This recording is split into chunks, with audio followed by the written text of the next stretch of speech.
Hello, YouTube. What are we doing? We're supposed to have a guest here today, but he must be lagging behind a little bit. So how's everybody doing? See, we got Heavy Meadow Detecting in the group. In the chat, we got Robert Worley. Robert, how you doing, brother? Good to hear from you, man. Nine Finger Mining from Alaska. What's up, Creed? Creed in the house. We got bored. We were just bored, so we had to go live. Hello, Amethyst. Welcome to the hood. Oh, Robert's doing good. All right.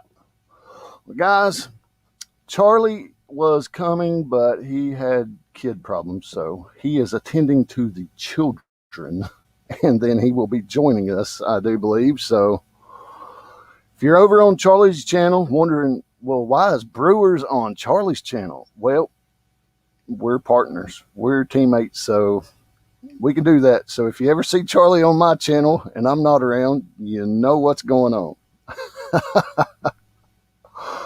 Oh. Well, Robert, come back in here because we're going to probably get you to call in, man. Probably get you to call in, talk with me and Charlie, and introduce you to our channels. And let you hang out with us a while if you're not too busy on a Saturday, brother. All right, just chilling. It's negative 22 degrees Fahrenheit in Alaska. Bird. Hey, Rocky Mountain Live Prospecting. How you doing, brother? How you doing? Good to see you in here, man. Good to see you. We just hanging out here on a Saturday. We got bored. I don't know why I say I'm bored, because I've got quite a bit of work here lined up in front of me to do. Got my bag of Vendetta Patreon giveaway for the month of November bag in here. That's going to be a good one. I think that's going to be a fun bag. Crayon, Canyons, Cracks, and Creeks. Crayons, Canyons. Oh, where'd I go to school?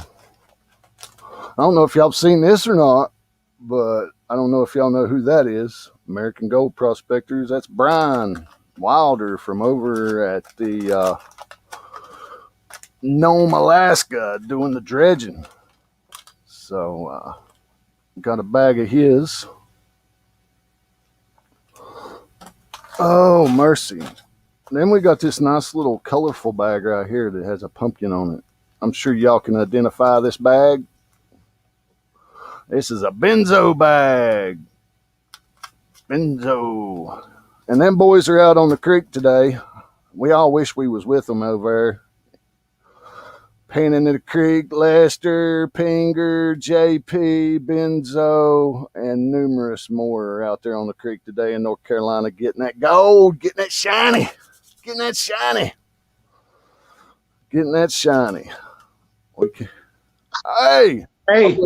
Well, hey, look who it is, guys. It's you guys. sorry I was a little late. I had to deal with the kids. Wife just got home. I was able to jump back out here. Oh, you're fine, Charlie. You're fine, brother. We just hanging in here. I was showing them some of my bags of pay dirt. We got another Vendetta Lynx Creek bag.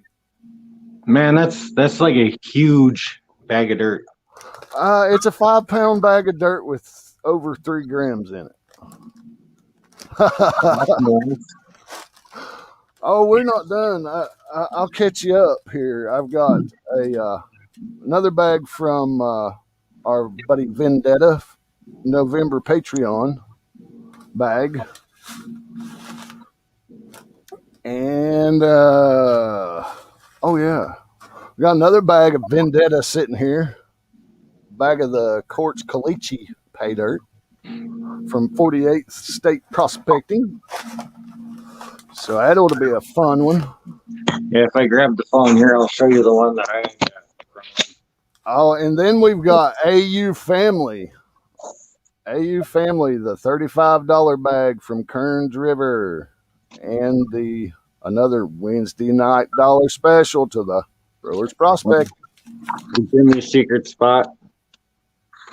We're going to blow Charlie up here. And then I got the 9-finger mining bag here, Black Mass, Gold Bay, Ark's Gold, Tom's Gold Dirt, and then Clush's beginner bag. Up on the wall so far. Yeah, I've got a Kalesh bag, and I've got a AU Guys bag over there sitting empty. I finally panned it, Charlie. Oh, he kicked himself off. He'll be back. He'll be back. Wrong, There he is. There he is. Working in the shop. Yeah, I was telling them we got bored, so we decided to go live. Yeah, and I've been working on getting the forge made up. This is the inner shell. Of course, it'll be lined with heat-resistant ceramic, which I've got here. Then the interior, which I'm still working on getting the holes made to the right diameter. But I got some in here. I got more coming. But that's that fire insulated wool. Right. And then on top, I'm going to encase it with like cement mortar for fireplaces and building my own little forge. We got to do something on a low budget, man. Hey, that sounds like an awesome idea, Charlie. Good job, brother. Got electricians and other plumbers and other people in different trades that are collecting copper and brass fittings and all this other stuff for me too that I'll be able to melt down and make something out of. Robert says he gets jerky in the mail instead of pay dirt. Robert Worley's in the house too. I don't know if you knew that. What's up, Robert? How you doing? Creed's in the house. Rocky Mountain, Silver Scorpion. So we've got a few in the house. We got 7. So yeah, it's just a Saturday hangout, guys. A BS. I'm getting ready to post a link in case if anybody wants to call in and just talk about anything with me and Charlie. We're bored. Actually, I have a specialized propane tank that I was going to use for that because it's bigger than a normal tank. And I know a place just like 20 miles down the road, I can get it filled with nat gas. So sweet. Of course, they bleed the whole tank completely dry and then refill it because if there's any residual propane in there. Thomas 907, I got more copper and brass than I need. But that's a long mailing shipment. And not to mention expensive because that's a lot of weight depending on how much you're going to send or anything like that too. Amethyst, did you find anything good over at the Costco?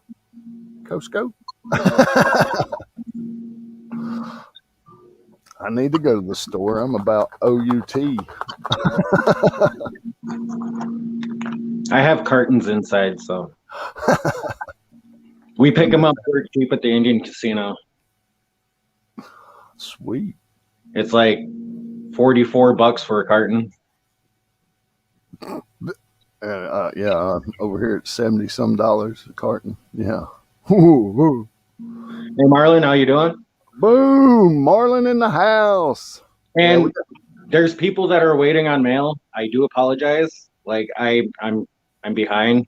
I just got my order of boxes in, so stuff is going out. It's just I'm behind. Oh. It's Marlon's like, I'm Jeff at heart. I'm just trying to get the studio inside set up so I don't have to run out here every time we want to do a live when the kids are awake. Because out here, if you can't tell, see my breath. Yeah, it's a little cold. I'm nice and cozy in here. I had to turn on the AC earlier. Yeah, right now I think we're sitting at 24 degrees. Ooh. Yeah, it's a little frosty there, Charlie. Yeah, and I don't even have the space heater running or anything yet. Well, if you need to jump out or something, go warm up. You do what you need, brother. We won't hold it against you. No, I'm Not good. I got thermals on. I got fucking wool socks on, sweaters. I'm good. Nine Fingers said earlier that it was like -22 up there in Fairbanks. Oh, I believe it. I believe it. -22. Burr. Burr. I couldn't handle that. That's too damn cold.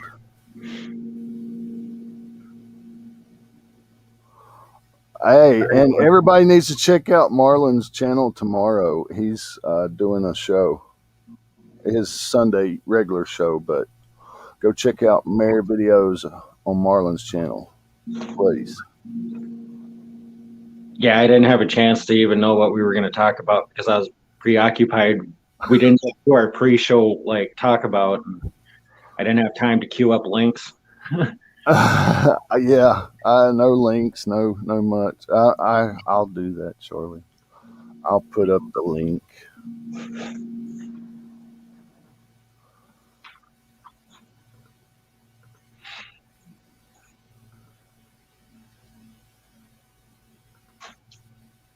Oh, boom, boom, boom. Yeah, did I ever show you that first loose box I ever made? The one you had at the creek? No. That's my second one. Okay. This was my first one I made. Robert, that's where we know you from, is For the Love of Jerky, brother. I do not know your other channel. This is just made out of like flashing where I'm on the roof, galvanized steel, and then it's just 1/4 inch mesh over miner's moss. Yeah. That's the Hey, first man, that works in a pinch, man. What? Look who's up in here. We got a Terry Briner in the house. Holy cow. Well, guys, the link's up there. Once I figure out how to pin shit, we'll pin it at the top, but that ain't happened yet. You actually have to do that on YouTube. Do you? Yeah. Oh, okay. You can't do it from StreamYard. You got to do it from YouTube. Well, maybe that's why I'm not found the option yet to pin.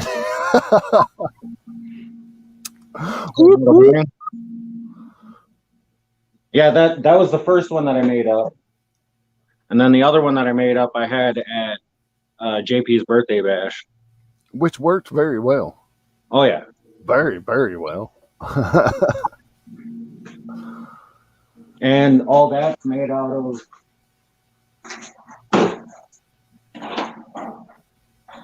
is this right here.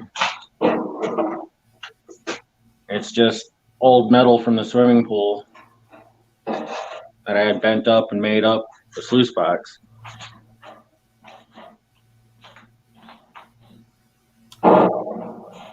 And I've only got about, say, 150 feet of that metal. So I can make a bunch of sluice boxes. I've got I've got a lot of buddies that work in the metal industry as far as machine shops, tool and die. One owns Remix. They do agriculture rims and stuff. So I've got all these hookups and all these different places. You'd think I'd have me a river sluice made by one of them. Of my own design, of course. But I mean, they got all that talent and I don't. So I mean, might as well put it to use, is what I'm thinking. Right. Of course, I mean, I'll pay them for their time and their effort, of course. But you know, Robinson's comment there. If actually, I seen that video. I seen his first sluices when he made them out there. I've not tried one. I do not own a river sluice yet because it is so hard for me to decide which way I want to go, what I want to go with. the mats. Once you find the basic setup for your river sluice, then you got to decide what mats are you running. What are you going to do? Best thing to do, Jeff, is buy one, try it out. If you don't like it, set it aside or give it away to somebody on a giveaway. Try a different mat. Yeah. Something you like. I mean, mine is moss. I've had no issue with that. The V matting that I have in the one below my VDR cleanup sluice, that was my first sluice box that I used out in the creek. Was that one, and that's just the top rail from the swimming pool.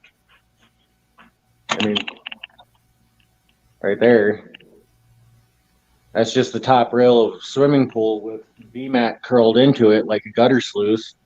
Right. That worked just fine. And then I got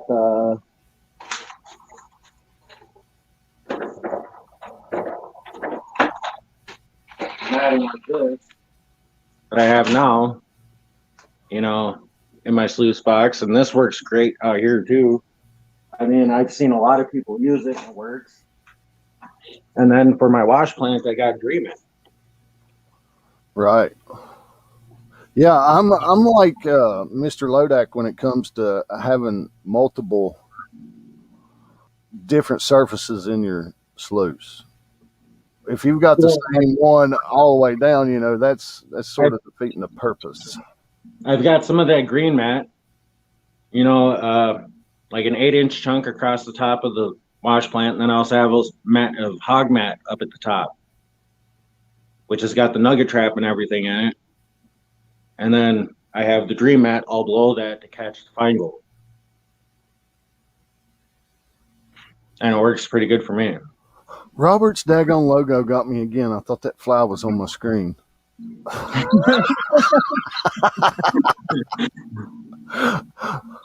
For some reason, every time I see his comment, and it's got that fly on the profile picture. Yeah, this is the other project that I'm working on. This is what I'm going to turn into a rock crusher. See, I'm not in the building. I'm down here at the house. Show all my toys.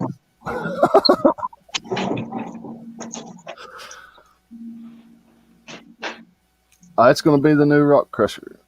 Yep.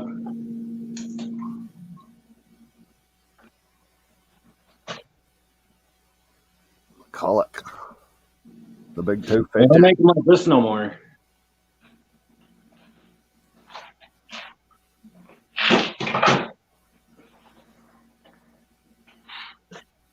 And then I've also got a small electric one that I can turn into a small one for like sampling out in the field if you got battery backs or like what I got set up.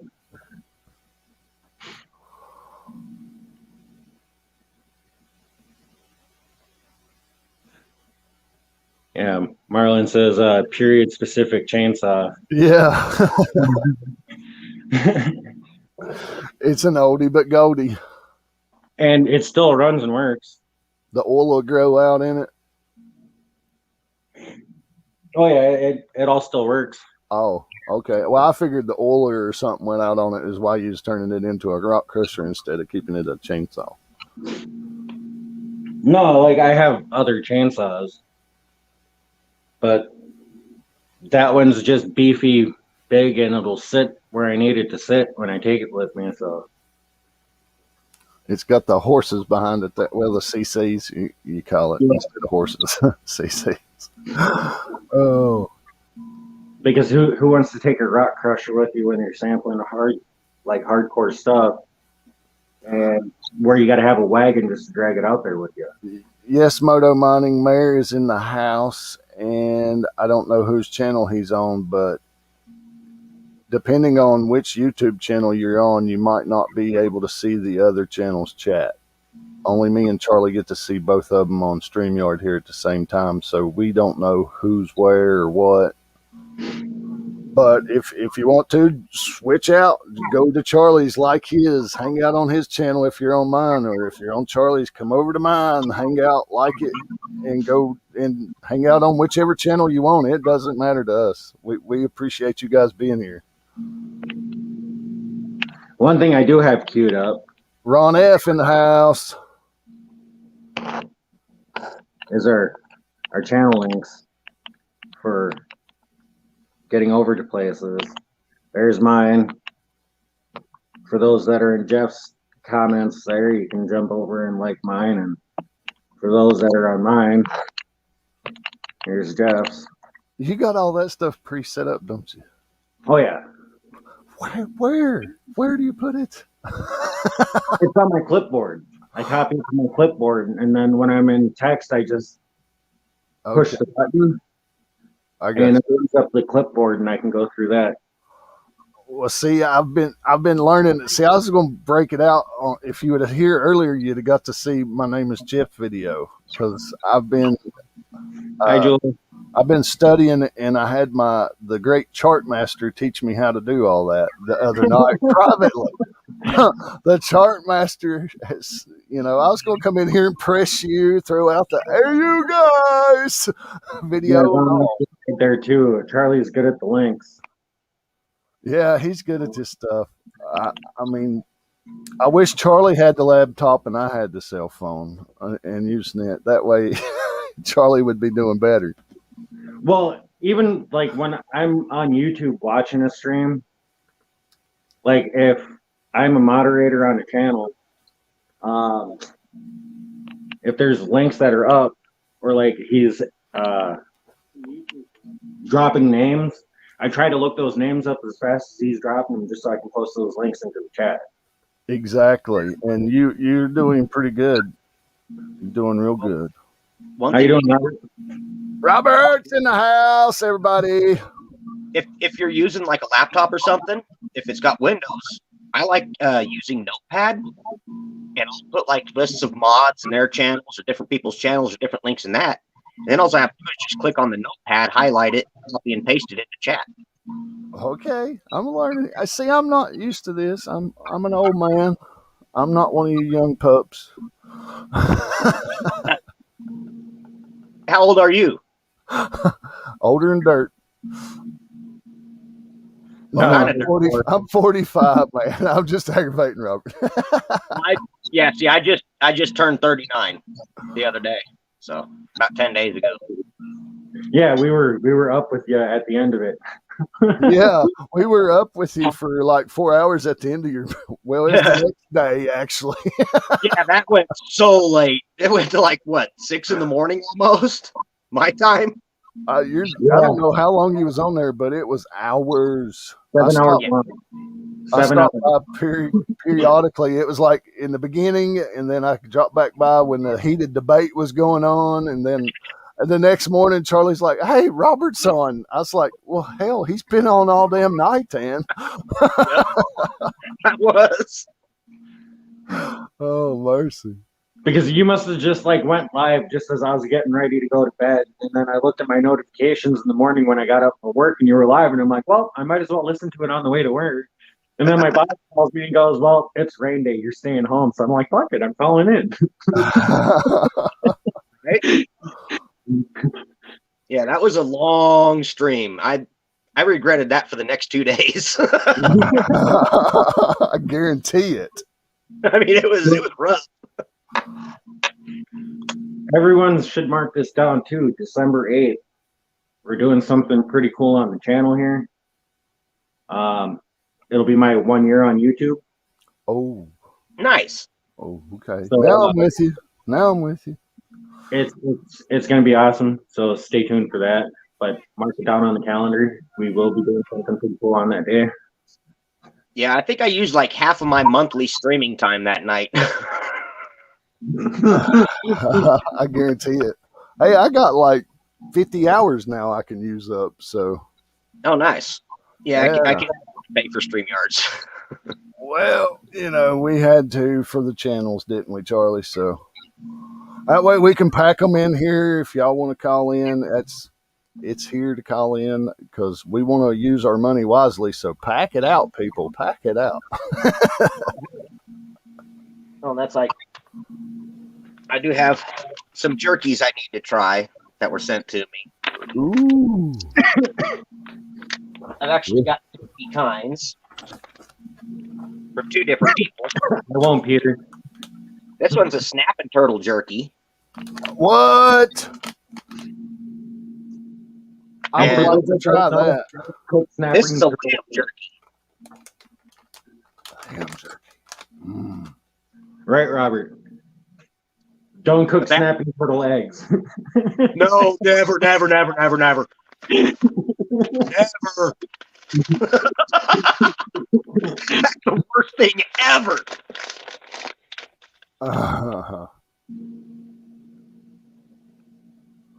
Yeah, and you definitely cannot get that taste out of your mouth for weeks. Oh, Jeff's got it queued up.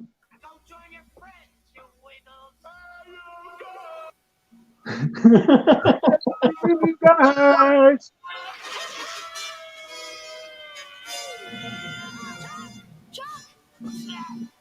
How'd he get out? Save him! Save him,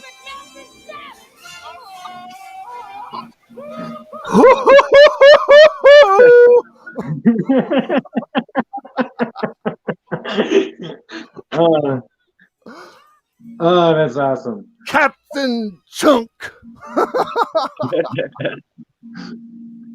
As long as you're not making me do the truffle shuffle to get in, I'm good.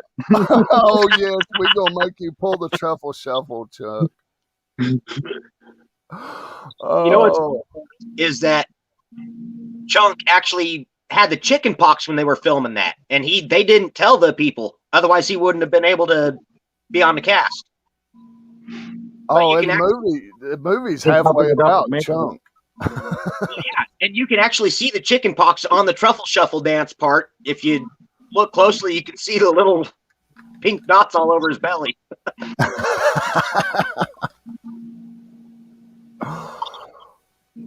Actually, I could pull it up.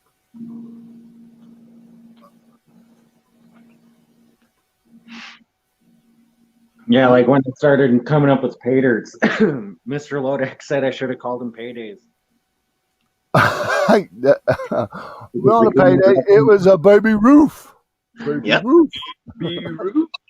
Oh, yeah. Baby roof.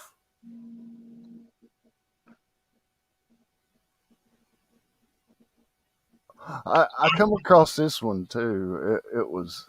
Hey, you guys!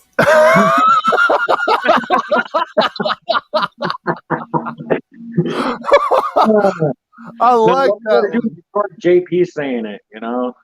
Yeah. I just. Hey, you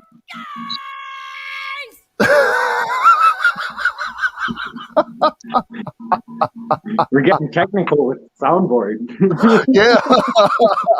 I'm going to start breaking that out on the beginning of the shows. Oh.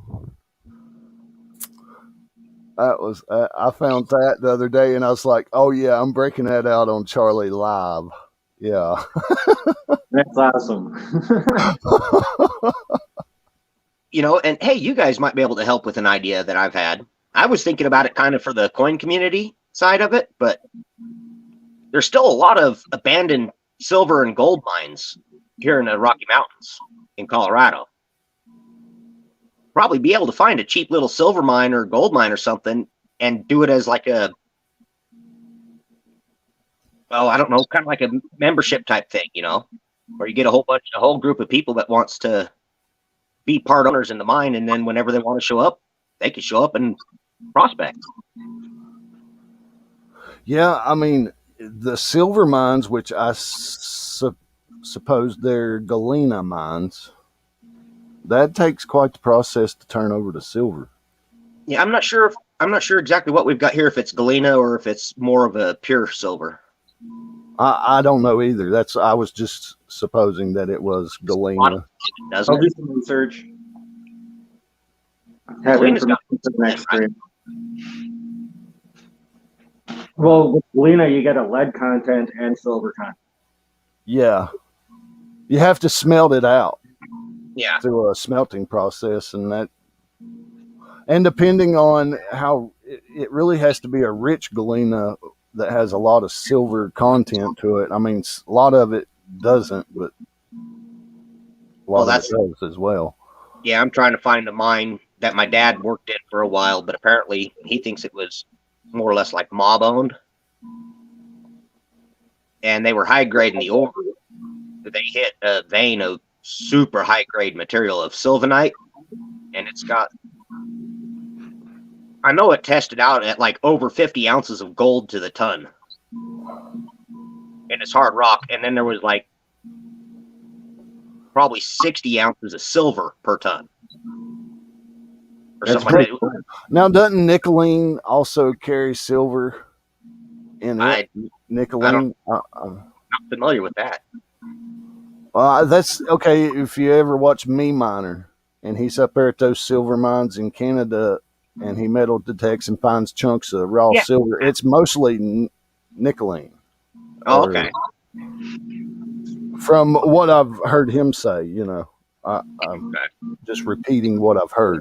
So I'm not actually saying for definite, but I believe so. Kind of like the Galena, but instead of lead, it's got nickel. Yes. Yes.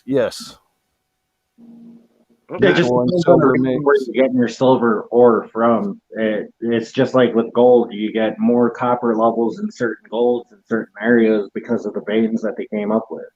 Yeah.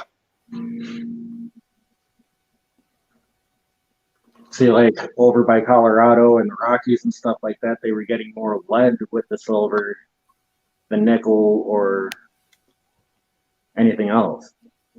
Okay, yeah, you're right. It probably is Galena because I know we've got Leadville up there as well. So you got like Silverton, you've got Leadville. So yeah, it's probably a Galena. You're right. Because I don't know if you guys watch like the Laredo Lost Mines. There's this dude that's restoring this old ghost town, and he's got a silver mine there too. That's Cerro Gordo. Yeah, Cerro Gordo. Yeah, that's Brent that owns Cerro Gordo. Yeah. Yeah, that'd be fun, restoring an old mining town like that. His is Galena that has the silver content in it. Because him and what's the Washington State miner, he's a miner and he does the... I know who you're talking about. I can't think of his name. It's not a name. It's just a bunch of letters. MC. Oh, I don't know. Well, he has a name, but you know what? His channel is like. If Reg was in here, he could help us. He would know. Maybe one of these other guys do. Yeah. I think his name's Jason. If I'm just throwing it out there. What did I do? What did I do? I hit the button. Tidy Treasure Hunter, hello. I was trying to get back to comments. There we go. Yeah, Ron says silver ore is a pain. Yeah, and I'm not sure what altitudes they're at, Rocky Mountain Life. It was the mine that my dad was basically just over top of the hill from the ski slopes up there in Silverton, I believe. What? We got a donation deer down here skinning it out if you want half of it. Man. That's a neighbor. That's my neighbor asking me if I want some deer meat. Always, right? Well, if that half comes with a backstrap, absolutely. Right. Backstrap, some inner tenderloin. The neck roast is amazing. I'd rather fool with them 4 roasts than I can get out of that hind quarter.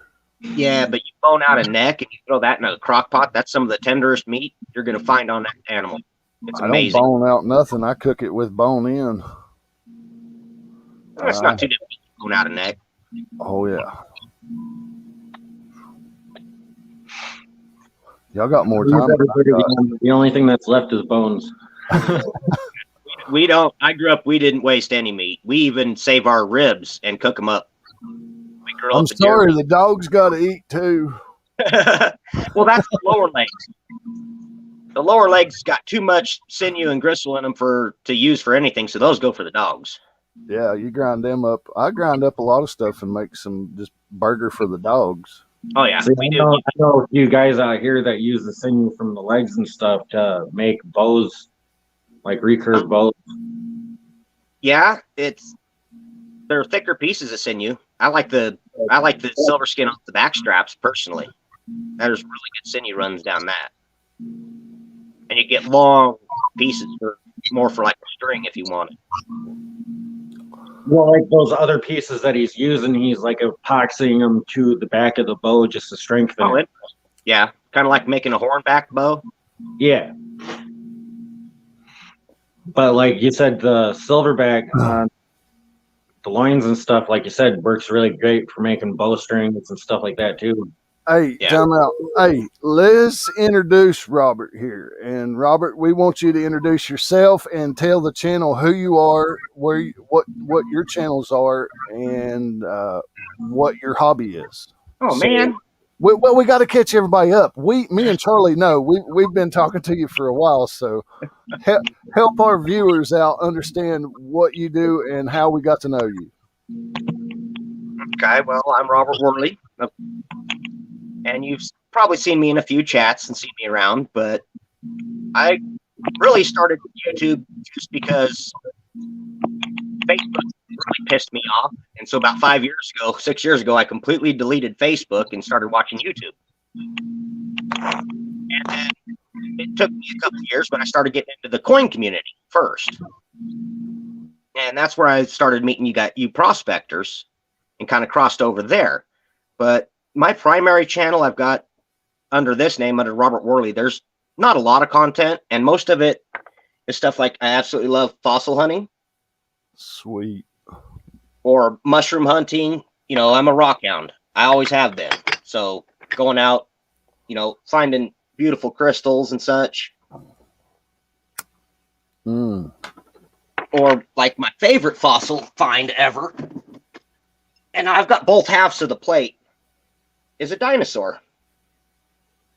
That's what I like the best right there. That's awesome. People say they've got a dinosaur fossil on their bookshelf.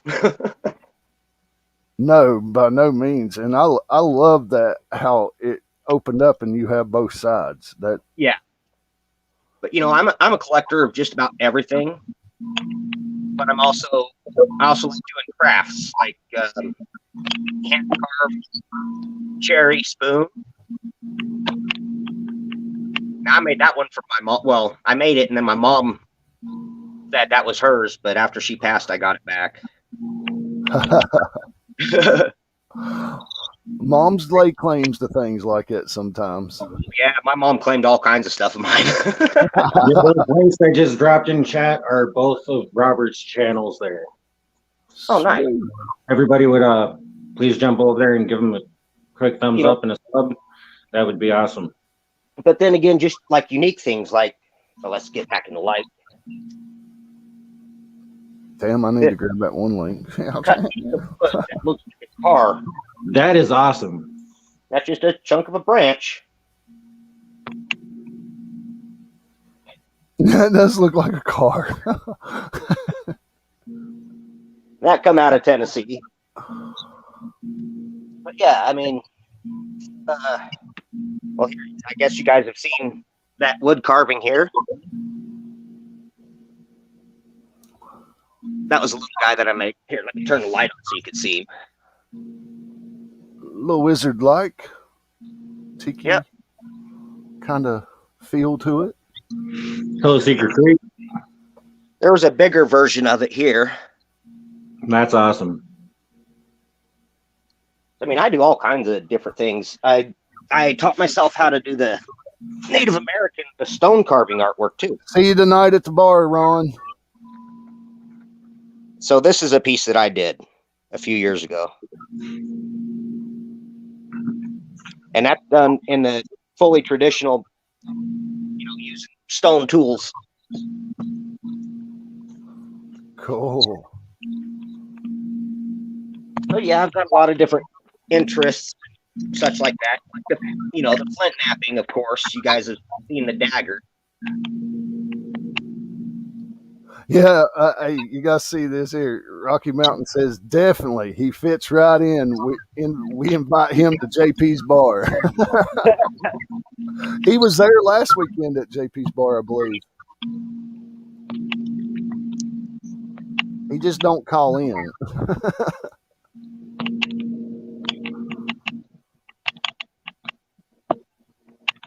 Oh, and Secret Creek, I got your. Oh yeah. The Oh, one I just posted, that's the link for JP's bar tonight. Everybody would like, go set the reminder quick and then jump back. Come join us tonight. Check it out.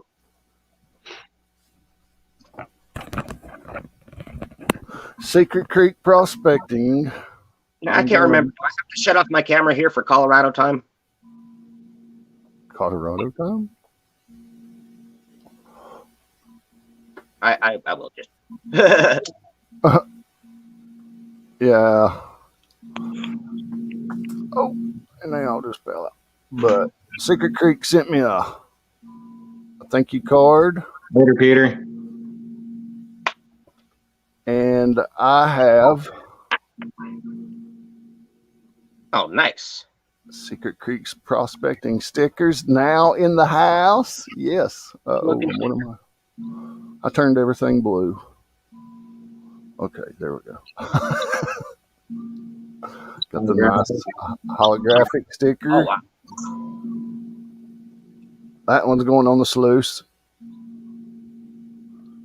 And a gold back. Gold back. Is that a Utah or Nevada? This is a New Hampshire. A New Hampshire gold back. Really? I haven't seen those yet.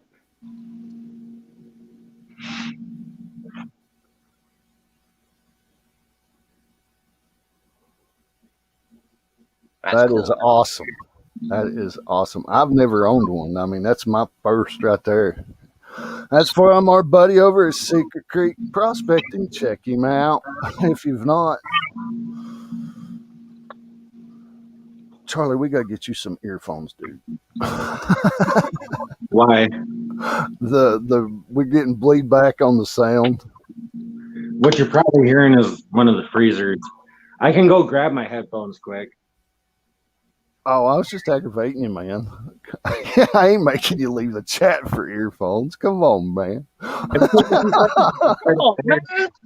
Oh, man. But it is that time, isn't it? It is 5 o'clock somewhere, isn't it? Oh, yeah. It's been 5 o'clock somewhere all day. Okay.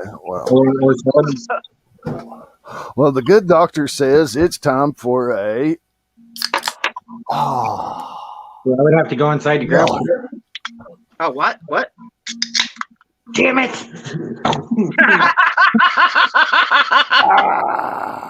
Pop the top again.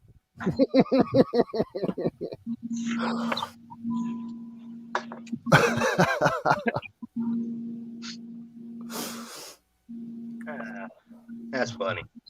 I don't care who you are. That's good shit right there. That shit's funny right there. I'll tell you, man. That's funny right there. Done watch that third turn down there in Dollarton, man. It done woo, woo, woo, woo, woo.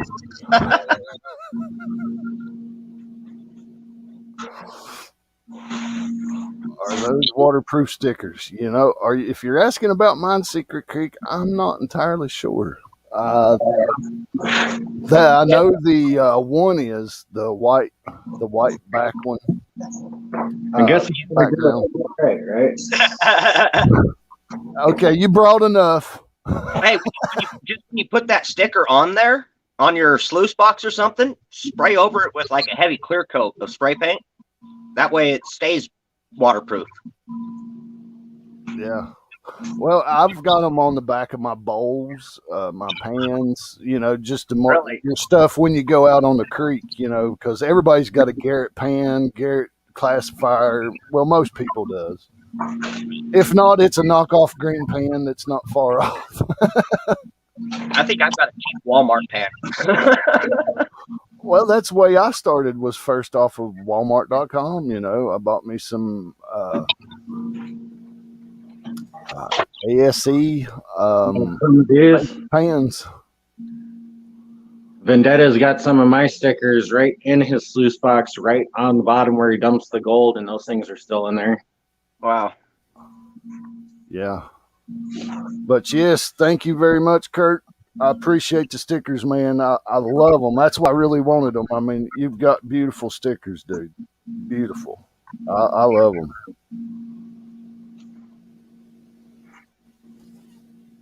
I'm trying to see if I have any from the prospecting community. I don't know if I do. Well, we'll have to change that, Robert. Ron F., we'll post a link if you want to call in, brother. I'll Hang my out, stickers. Jonathan. I'm a sticker collector. I'll only stick a sticker on something if I've got a double of it. It's the only time I use them. Otherwise, they go in my big bag of stickers here. See, usually I send out like 3, 4 of them. You know? Yeah, I send out 3 or 4. Some of these people have absolutely massive stickers. Yeah. When I first started out too, I had the 4x4 stickers. There are a couple of massive stickers out there. There's the link, guys. If y'all want to call in, join in, help me and Charlie spend our money wisely. Right? And hey, Yeah. they actually offered a deal now on more seats. Did they? Yeah. Oh yeah, for the teammate side. Yeah. Yeah, I seen that where I bought in.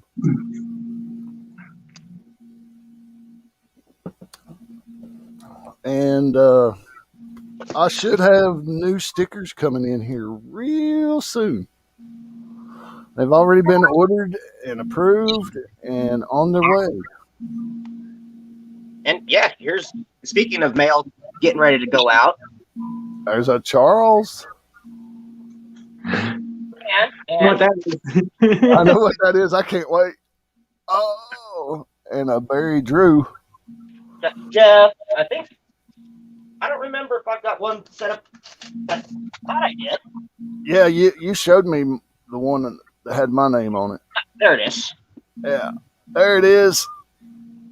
My name is Jeff. My name is Jeff. Get them to the post office and send them out. Yeah, I'm gonna have to pull that up for Charlie. We're going to throw one more in there. Why not? My name's Jeff. Yeah, My you name is definitely Jeff. need that clip. Oh, I had it. That's the way I started out the stream was with that.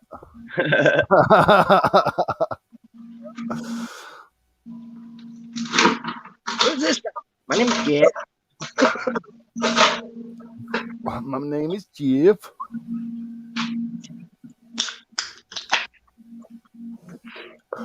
Oh, I heard that beautiful sound. Roll that beautiful bean footage.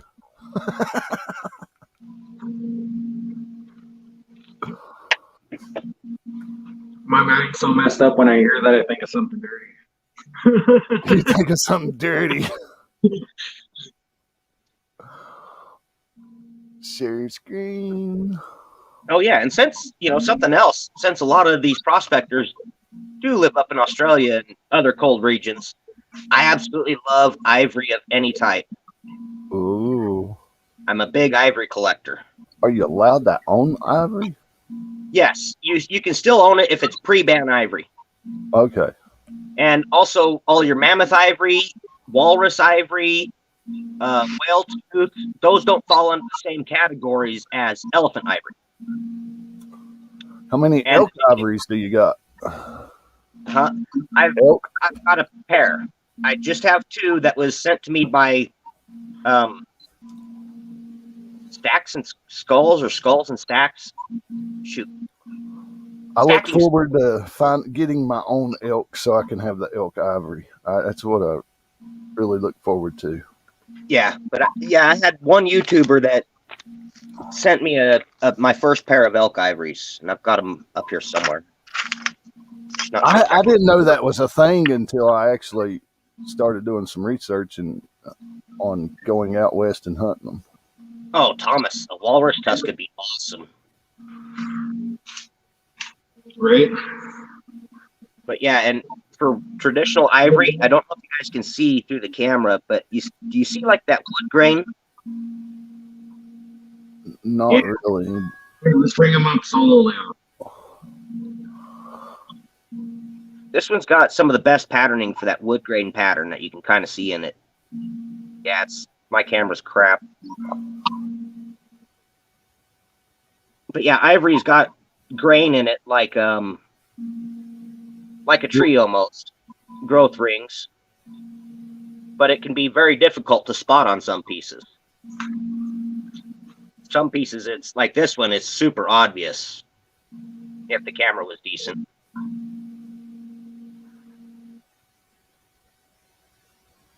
But that's one way to tell ivory definitively, and it's got a certain weight to it. And of course, you can always use like a red hot needle, and try to burn it. And ivory really won't burn, whereas bone, it'll smell like hair if it's bone instead of ivory. Or you can smell plastics and resins, but the ivory itself really won't do anything. Right. But yeah, I got a lot of different pieces. All right.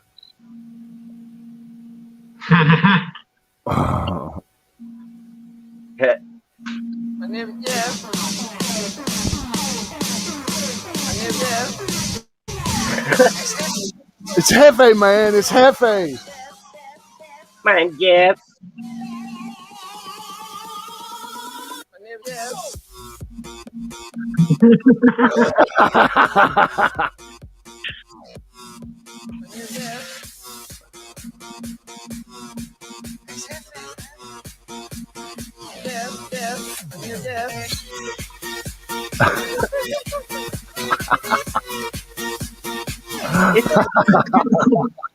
That's too funny.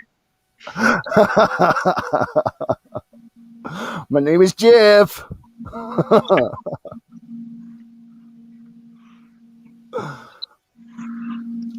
Oh yeah.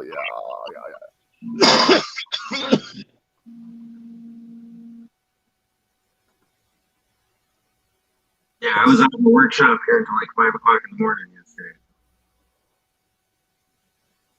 Working on a little forge I'm making.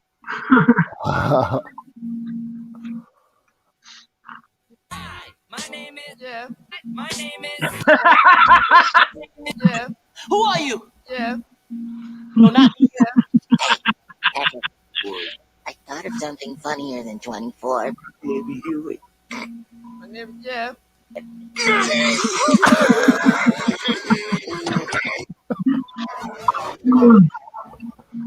Wait, who are you? My name is Jeff.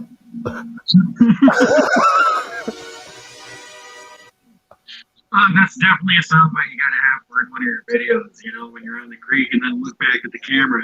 Your name is Jesus. My name's Jeff. My name is Jeff. My name is Jeff. That's funny. I'm gonna set that as your ringtone now. Anytime you call me. My name is Jesus. Is that his ringtone? My name is Jeff. I think you still got something playing over there. My name is Jeff. Mom, My name is Jeffrey. mommy,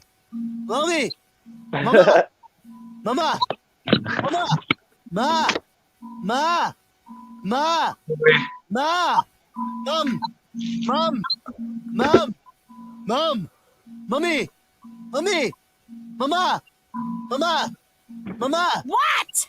My name is Jeff.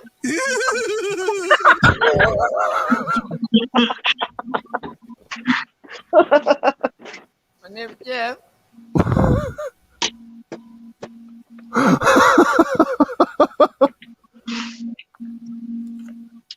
My name is Jeff. What the hell are you? My name is Jeff.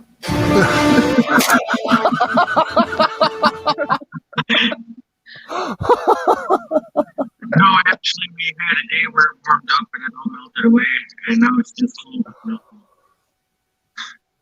Oh, that's just too funny. Getting old, Mike.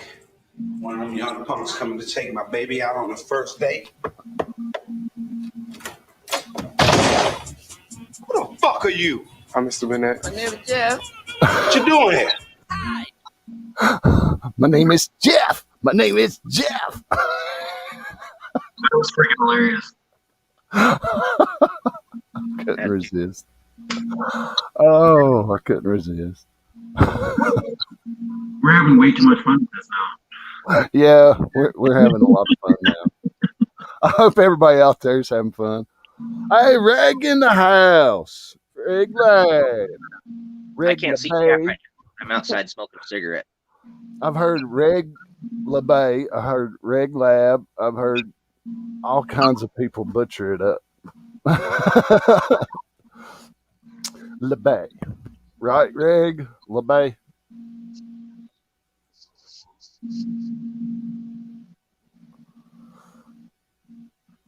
Okay. That's where you need to get the cricket queued up. Okay, yeah. Chirp, chirp, chirp, chirp, chirp, chirp. That would be freaking hilarious. Well, there's usually a bit of lag, so.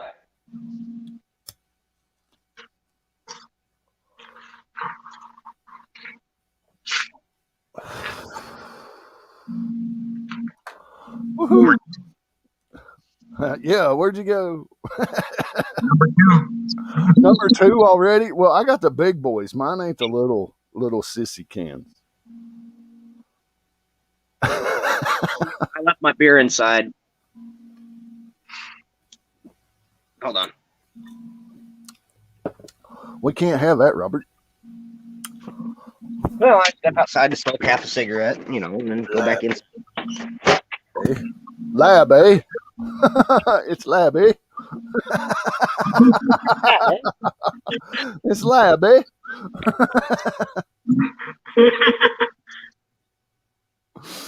Could you imagine if he was Canadian? Eh? It's lab, eh? Right on. That's our Canadian buddy right there. Absolutely. And you'll find him over on my channel because he is one of my finest moderators that I have. I still have a big So you will find Rig over there, and you might even see him on Charlie's channel, to be honest. I mean, I don't really know where he's at, but he's on one of the two. The last time we jumped. Yeah, actually, last time he had them both pulled up and was watching both chats and in both chats. So that's our boy Reg. He's very technical. Well, Regent Lab. I might have to refresh. Regent Lab, eh? Yeah. Hey. I see ya. No, we've got a lot of great Canadian friends. It's like Marlon. Marlon's really a good guy, and he's up there in Canada. So better. Yeah, you're fresh. My screen was looping. Oh, you're just getting a spinny. But yeah, if anybody like up in Canada or something, you got access to good rocks that I haven't been able to flint nap yet.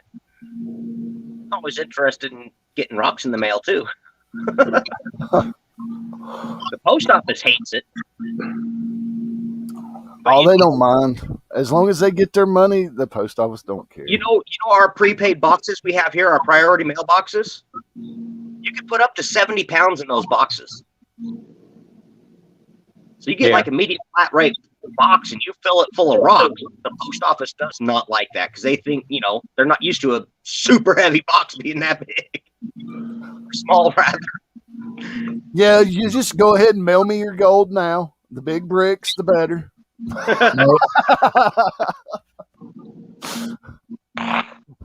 We don't care what the USPS thinks. We like it. Just send it on. Put on the tag, if you're gonna send gold, mark it down as copper filings because it'll less likely be stolen. Yeah, or just put it as metal art or car parts. Yeah. Wish I could do that with other things. You can. I know. We talked about that. Not on here, though. Not on here. Don't ruin a good thing. Don't ruin a good thing. Not while we're live. Not on live. I love everybody here, but we don't need the rest of the masses finding out. Sorry, guys. It's a top secret. Just like the video from No Tell'em Creek that I'll have coming up after I finish this other bucket of cons that I got to go through. The No Tail Creek. I've been behind because I threw my back out at work, and it was to the point where I couldn't even look down like this. It was so bad. I couldn't pan. I couldn't do anything. You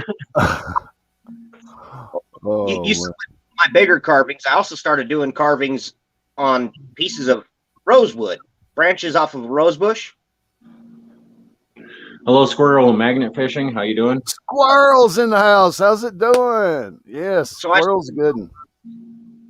Doing a whole bunch of hand carved different faces. Damn, I wish I could do that shit. And what I was thinking is these would be awesome as handles in a kitchen for the cabinets. Yeah, or yeah, even cabinets. Clown nose.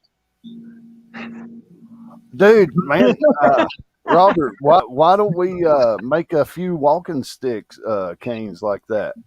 You know, I mean, I've got wood in Tennessee that I gathered for walking sticks, and I made a few. There's just the market for them sucks, but I also like them natural. Like this is the walking stick I prefer, and it's just a piece of a cedar tree, I believe, that I found in a lake. But it's perfect height for me. Got a really nice grip up here at the top, you know. And if you needed to, because of this forked end, you could use that for a rest for like a rifle or something. Or when you're in basement, you're sitting down in your chair, you can rest your pole up against it. Exactly. Stick it, especially if you're on a high bank. Yeah. Yep.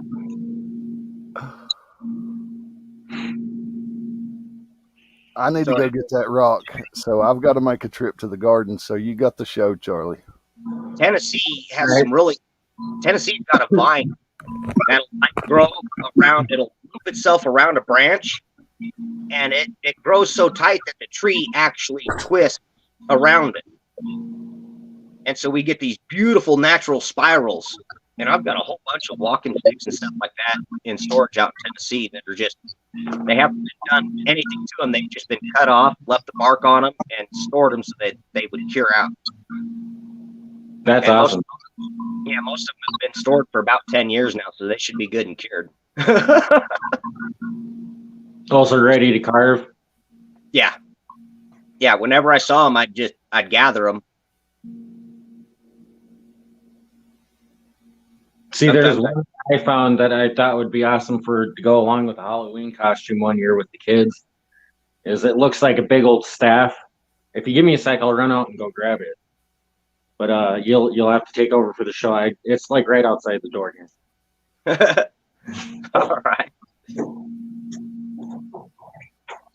But yeah, and we get now one thing that I've always liked, and these rocks are kind of cool. They're oolites, or it's really weird how they form, and that's OOLITE. But you get these dotted rocks, and they're just completely covered. Yeah, so this is the top of it here, and then it's got this big knot. Oh, nice. And then, I mean, it's long. Yeah. Wow, that is a long one. What type of wood is it? Do you know? I have no idea. They had drained the pond, and me and my buddy were out there walking around to see if there's anything that might be in the pond. And I happened to see that, and I'm like, man, that looks awesome. And I grabbed it and brought it home. Right on. Yeah, I've got a lot of different pieces of wood like that I've found that's just like, oh man, that's such a cool piece of wood, driftwood or something. It's like, yeah, I got to take that home. You know, use it for a lamp, use it for a mount for behind like a fish or something for taxidermy work. Yeah, I'm always collecting driftwood.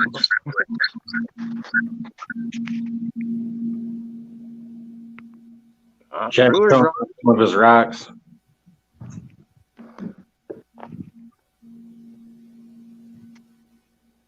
Nice. I'm guessing that's quartz and not calcite, right? Yeah, quartz crystal, druzy, big crystals. Yeah, that's nice.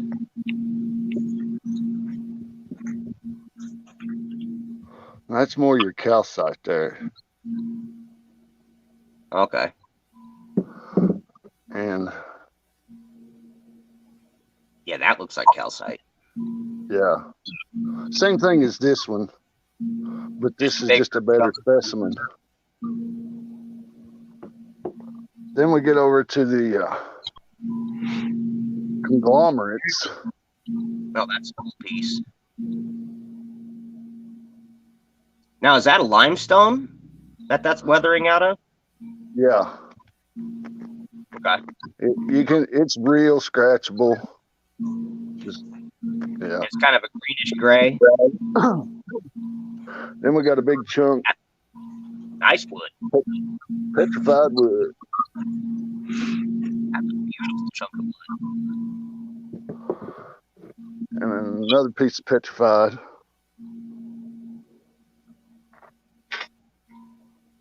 Yeah, those are nice pieces. Definitely. That one's river worn. And this is what Robert's gonna like. Ooh, that's a nice chert. Yeah, that's a good piece of chert. Now find where those are coming out of like a clay layer, and that would be amazing material. Dude, But I can get it out. I can get it out of that bank right there. You see all the little fractures and flaws in it, though? Yeah. Now there's the outside, the very outside edge that's closest to your hand. That's basically where you get your only flake. You see how good that material is, closest to the outside edge. So yeah, finding the right fit. This is my dinosaur bone.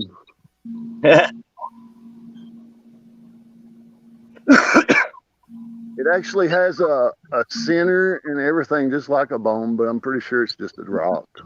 Yeah, it's a piece of chert as well. I've seen it formed like that in limestone a lot of times. But it's all white. There's no black. It's always fun finding interesting shaped ones like that.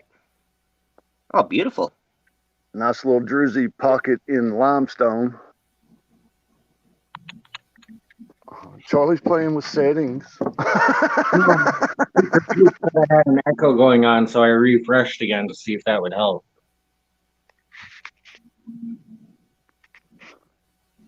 Oh, that's a nice chunk of quartz.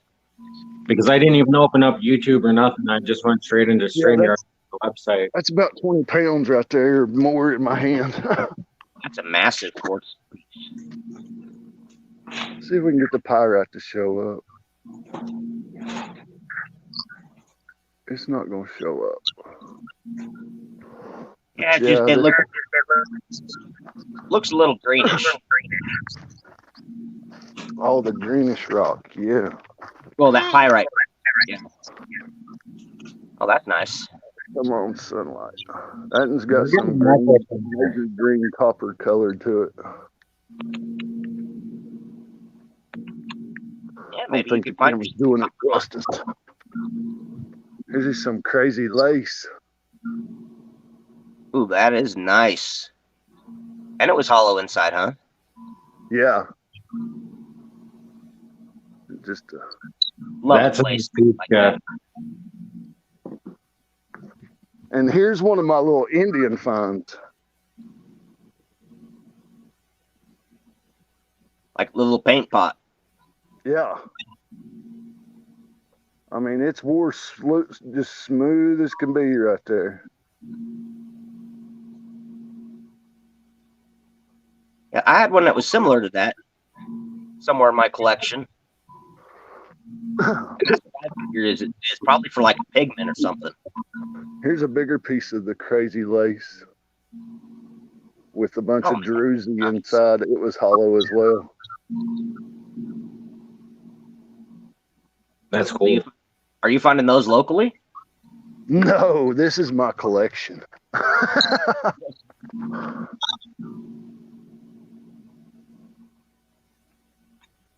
Another druzy on both sides. Well, not this one. The other side. Of course. Yeah. It's not Rona, I swear.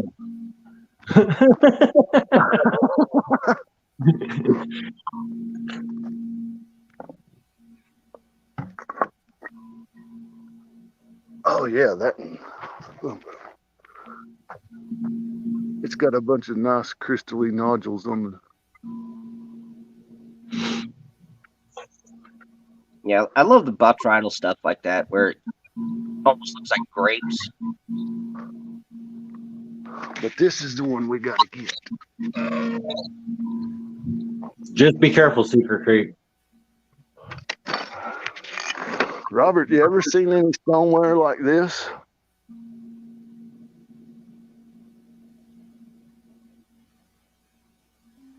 Huh. I That mean, a sandstone? Looks like a big ass plate. Yeah. Yeah. Yeah, it looks like a huge plate. That's cool. That's one of my Indian finds.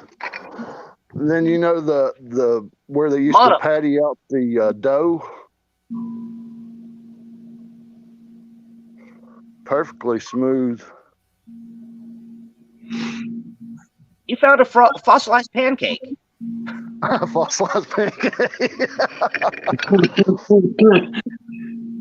Then here's one of the hand.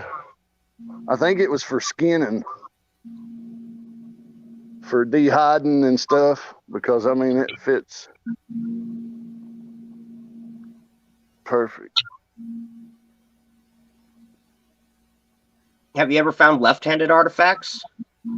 This is a left-handed artifact because your thumb goes right there. Okay.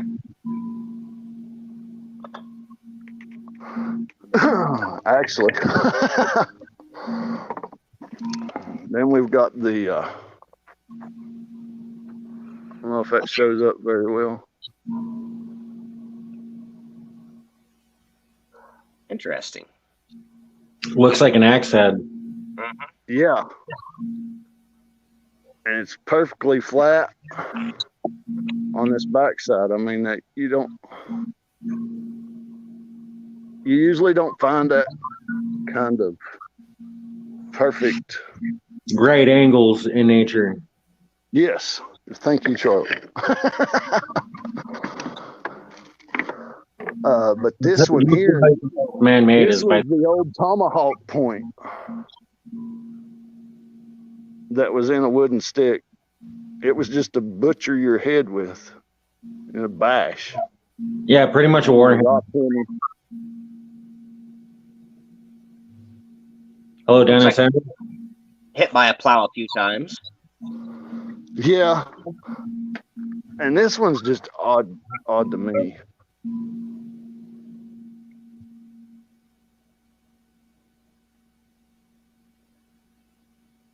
It looks like a failed attempt at an axe head.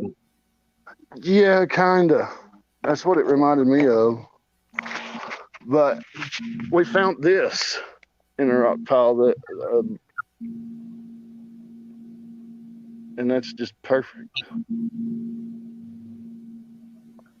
Probably used for rolling flour. I mean, yeah, that's another rock that you just don't find on top of the ground, nowhere's near a river to be smoothed out like that. I mean, it's just. But like I said, if they milled flour, you know, they would use a rock like that and like a bowl-shaped rock and roll it around in a circle until they meld it into flour. Well, right, but That's also like depending this. where you're at, they did use rocks for cannonballs every now and then when they ran You out of. can actually see the slide marks on this one.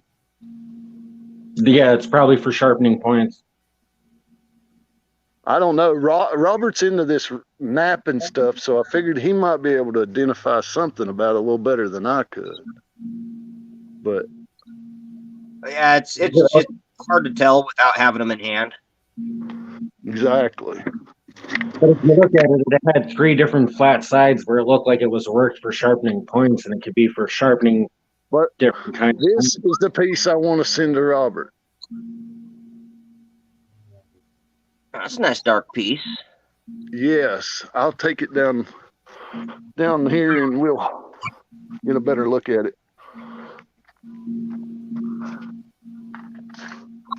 Back here in my little herb garden.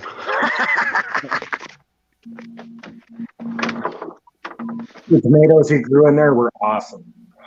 I spent a lot of time back here in that little area.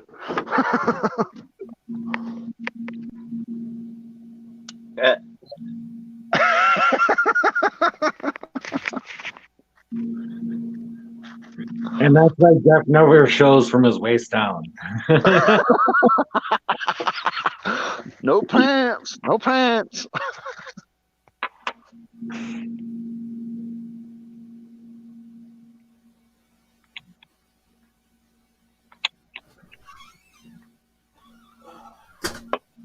I thought about getting a sticker that says the next step is consent and put it at the top of my steps. So, once you're on my porch. Damn, it's getting cold out there. My hands are frozen.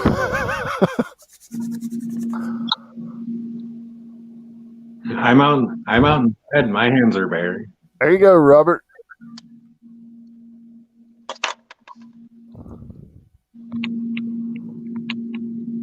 Think you could turn that into something for me, Robert? I don't know. It looks awful fractured. You see, like, especially the side with the dot, you see these the step fractures on it, where like a flake started to come off and then it broke at a flat side. Yeah, right there. Those step fractures like that. When you see those, the rock's pretty much not going to be used. Okay. And also, as thick and chunky as it is, for no bigger than it is, it'd be really difficult to try to thin down and retain anything of size. All right. So you want smaller chunks? Bigger. Bigger chunks or nice slivers? Or slivers, yeah. If you find flakes that are already flakes, those are awesome. That's how I started out, was just using flakes. Okay. We got lots of that here in Virginia, so I'll be sure to bag you up some on my ventures. And I've been keeping my eye out for anything I find interesting here that I might send you some pictures and email. See if you can do anything with it. If not, I'll just toss it aside, use it for the rock garden. Yeah, that's why I got all them rocks back there, even though I'd have my nice rocks out of my collection in there as well. I've got 10-pound rocks of quartz home from the creek just because I thought they were cool looking. Right. Yeah, I did the same thing. You see these little white chunks like this, but you can see the dark in there. Yeah. In certain places, and I knew instantly that it was agate. So I took the chunk off to expose the interior. And this is what's cool about some of these rocks. When you get a really high-grade piece of material, I took another flake off of it. And for the length and the size of the flake, how thin it is insane. Yeah. But it's also extremely translucent. That's the light shining through it. Pretty wild. And it goes back on without glue and stays. Yeah. I can fit it back into place, and it defies gravity.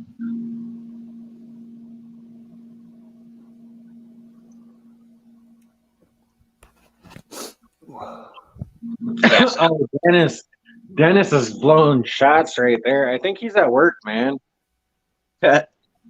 Whoa.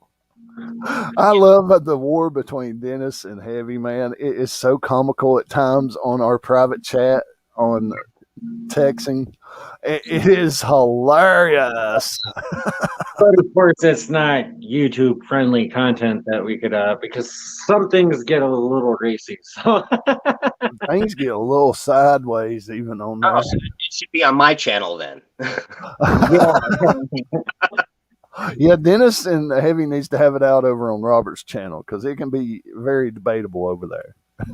at the same time, over at Robert's channel, the debates, even at the end of it, the next time that there's live, those same people are going to call in and still come back and talk. It's not like it's one of those debates where one person walks away mad. No, at the end of it, everybody's still happy. They can still talk the next day and maybe try and change your mind the next day.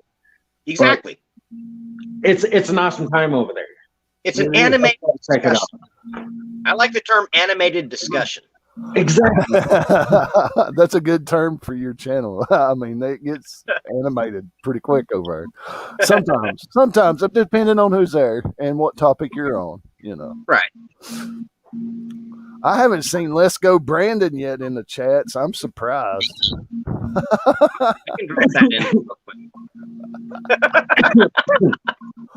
Let's go, Kyle. Let's go, Kyle. He just got acquitted of all charges too. Yes, and he should have been. I mean, Yeah. heck, for every gun owner out here. If you look at the difference between like the dude that was trying to put him away versus like the pictures of how he was actually walking around. If you know anything about guns, you know that dude in the courtroom was fucking wrong. Oh yeah. And Well, then he broke every gun safety. I don't care if you know it's unloaded. He pointed that damn thing at the jury with his finger on the trigger. Yeah, I mean, he broke every gun safety rule there was right there in 5 minutes. 5 minutes. What a dumbass. It was terrible. Well, and like, Coming from my channel, the guy that had the pistol, right? That got shot in the arm. It was funny when the prosecution was there. He was like their star witness, you know. And they asked him, so he didn't raise his rifle until you brought your pistol up and advanced on him, correct? And he said yes. I mean, like, that's when I got shot. When I had my hands up, when I wasn't being part of the situation, that was fine. But when I advanced my pistol drawn, then he shot me. My question is, where's the criminal charges against him advancing on Kyle with a gun drawn?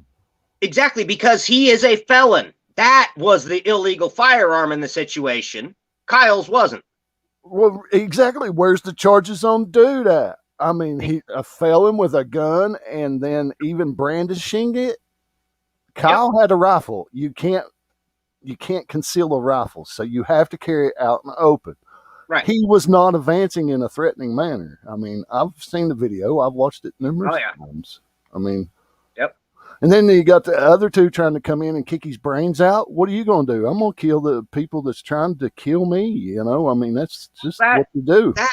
And I don't give a shit what anybody says. That swing with the skateboard, with the part of the skateboard, that thin, narrow piece of wood. That's still a daggone deadly weapon. At the right place at the base of the skull, you're detaching the spinal column. You're going to kill him. Uh-oh, Charlie's getting antsy. We better change topics. No. I was muting myself to see if the echo was coming from me because it is, unfortunately, Charlie. I hate to admit it, but yeah, the whole time me and Robert was on there, it was butt-ass quiet, just our voices. So yeah, it must be. Okay, I'm going to restart my phone quick. All right, we'll be here. You have your computer volume all the way off. It's cell phone. Cell phone. So I'll be right back. Go get your earphones too. See if that helps. It's almost as if it's got a secondary microphone or something on it, or a second speaker. Yeah, because it's sitting there picking up echoes. I don't know about that. Because I know this would echo if I turn my volume on the computer, but when I'm just using my phone. Right. Well, that's why I use this, just to keep all the other backfeed and backlash and reverb and echoes out. My phone seems to do pretty good. The cat meows. I have not seen that name in chat before. Hello, cat meows. That must be on your channel. Are you on Charlie's? Yeah. Yeah, then that must be coming in from my channel. Yeah, I'm over on and 8. I don't recognize it. That's the bad part. But with the cat's meow, why don't I remember it? That's that funny. should stick in your head. I mean, that's a catchy little channel name. Well, Cat's you've heard meow. of that, right? That's an old school term. That's a really old school phrase. The cat's meow. It's like saying something's. It's like that's the shit. Or the bee's knees, whatever you want to. Different terminologies over time, but the cat's meow was one of them. Then that it's totally awesome type shit.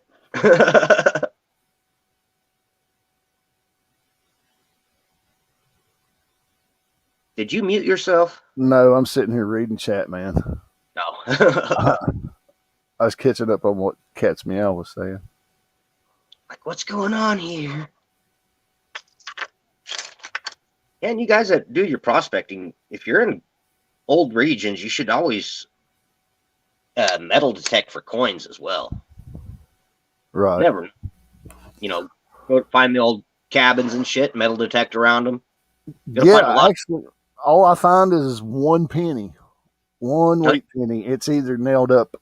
Its general location is either over the front door or over the fireplace mantle. So you'll either find it at the pile of rocks at the cabin for the fireplace, or you'll find it wherever the front door entrance was, somewhere's on the outside edge of the cellar, I guess you'd call it. The crawl space. The dairy. They used it for all sorts of things underneath the house. So, but yes, I have found quite a few. And they always have been nailed up. So, no, really, it was a good luck thing. Yeah, for the cabins back in the day around here. It's I don't know. I wouldn't say to ward off evil, but just maybe to bring good luck and fortune to the household. Now that actually be really cool is to have the chunk of wood with the coin still nailed to it. That would be cool. I'm still on the look for it. I'm trying. There's still a few cabins still standing, so I'm waiting on them to. Is that better? Yes, that's a lot better, Charlie. Okay. You got a much deeper voice now. Test. Test. There you go. We're getting some deep vocal. Yeah, because it's like right next to my throat right here. That's what she said.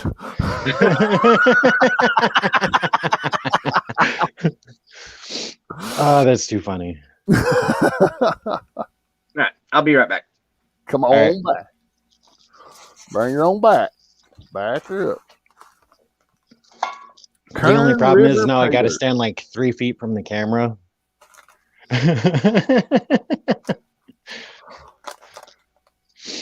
Now that Kern River pay dirt looks like that's a seashell instead of a mussel shell, but it might be a mussel shell. That's a mussel shell. Yeah. It's like the river down here near me. It's got a lot of mussels in it. And little shells everywhere.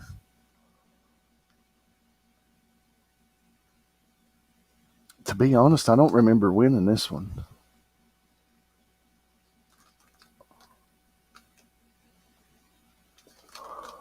I'm catching up on chat.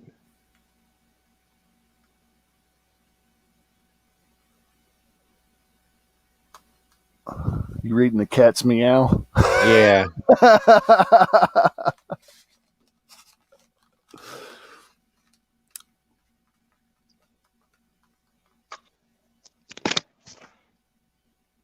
Step outside for a second, smoke that other half of the cigarette. But hey, you guys, where are you located at? Again? Wisconsin. Wisconsin. See, can't you tell by the way he says Wisconsin? Wisconsin. Wisconsin. Yeah. Wisconsin. Wisconsin. Wisconsin. I love you, brother.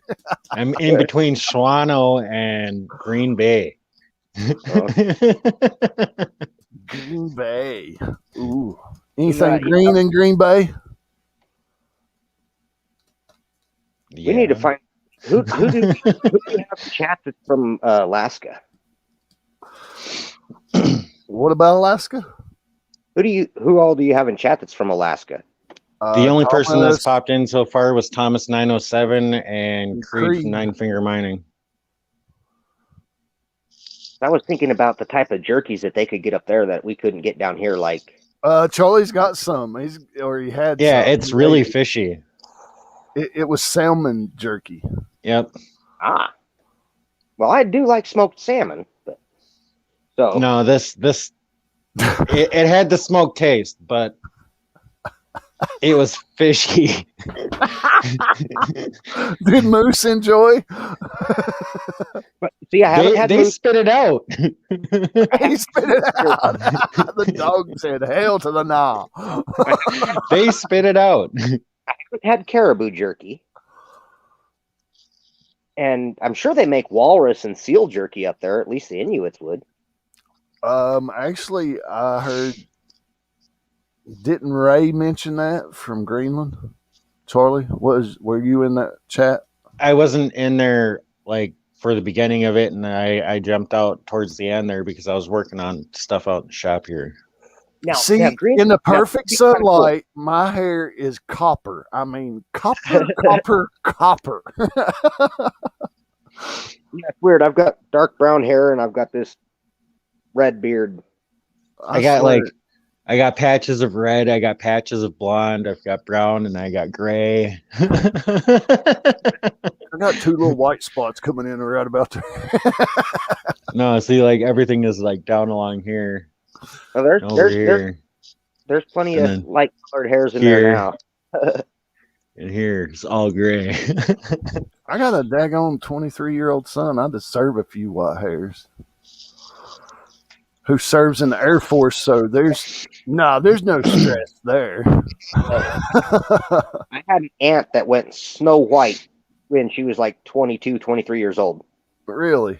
Yeah, her hair turned snow white, and she kept it that way. She never tried dyeing it. Well, no, me, I just started going bald at 18. That's you're doing better than my cousin did, Charlie. He was bald before he come out of high school. You could do a great favor for me. I've always wanted to see somebody actually have it. But when somebody's balding like that with that typical male pattern baldness, to get a tattoo. I am not typical, damn it. Get a tattoo. either a guy with a lawnmower or a goat. Right on the hairline. See, my idea for that was I wanted to get a tattoo of like an asteroid impact on the top of my head. Can you post Robert's channels again? Outdoor Wally's asking. Yeah. Amethyst said she enjoyed Creed's salmon jerky. I could drop it, but I guess I'm not that special. Well, it's just my teammate over here. Either one of us can do it. And he done had them pulled up, so I knew he could do it quicker than I could. There's both of his channels there. There you go, Outdoor Wally. Thank you for coming, buddy. Glad to have you in here. We're holding 12 people, Charlie. I mean, for a board, just hang out, chat. Yeah, just to do something to kill some time because, like, both me and Jeff are sitting there texting each other. It's like, man, I'm bored. He's like, yeah, me too. I'm like, should we go live? Yeah. Well, we had to postpone it the first time because Charlie, I thought we was going live at 2, and then Charlie had some parenting issues there. He had to take care of. But you went live at like 1:30 my time. Oh, well, you got to think about my time. Where am I at? I wish I still could went figure out what 30 minutes. Well, I delayed it a little bit, and then I come on here, Sorry, Robert. Go ahead, brother. Oh, I was just saying, I wish I knew what you guys were doing where you're being able to broadcast to the different channels, because I'd broadcast to the jerky channel as well. Dude, That'd it's more all people. in It's StreamYard. through StreamYard. There's a button when you go to your the three little bars. It'll say member, and it'll have like a little blue new bar next to it. You click on that, and then you can link your other channel to that, so you can stream at both of your channels at the same time. Same time. Okay. It's just the people that are in chat at both of those channels will only see the chat from that channel. And you got to reiterate to them that if you want to see both people in both chats, you'll have to jump back and forth between the channels to see the chat. Or you can share, if you're on a computer, you can share screen and have both chats up. Yeah, where like you can click somebody's that comes up, or another person's that comes up, and post the comments that way too, so other people from the other chats that are not seeing it will see it. I wish they had an automatic setup where the chat automatically popped up on screen for us, so we didn't have to sit there and show each one of them. That way the chat would be shown for both channels at that time, my channel and Charlie's. Or if you're on your own too, it'd be for both of your own channels. Hello, Muscle Shell. How you doing? Muscle Shell in the house. Is Ron still in the house? We got Muscle Shell in here?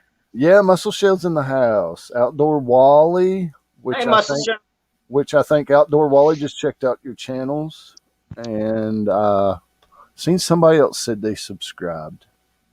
Nice. Thank you, guys. I think it was Mayhem that said he did. Yeah, it might have been Mayhem. Damn, did I miss Mayhem? That's my buddy right there. I hope he's back in States now, which he might not be just yet, but I hope he makes it back for the holidays.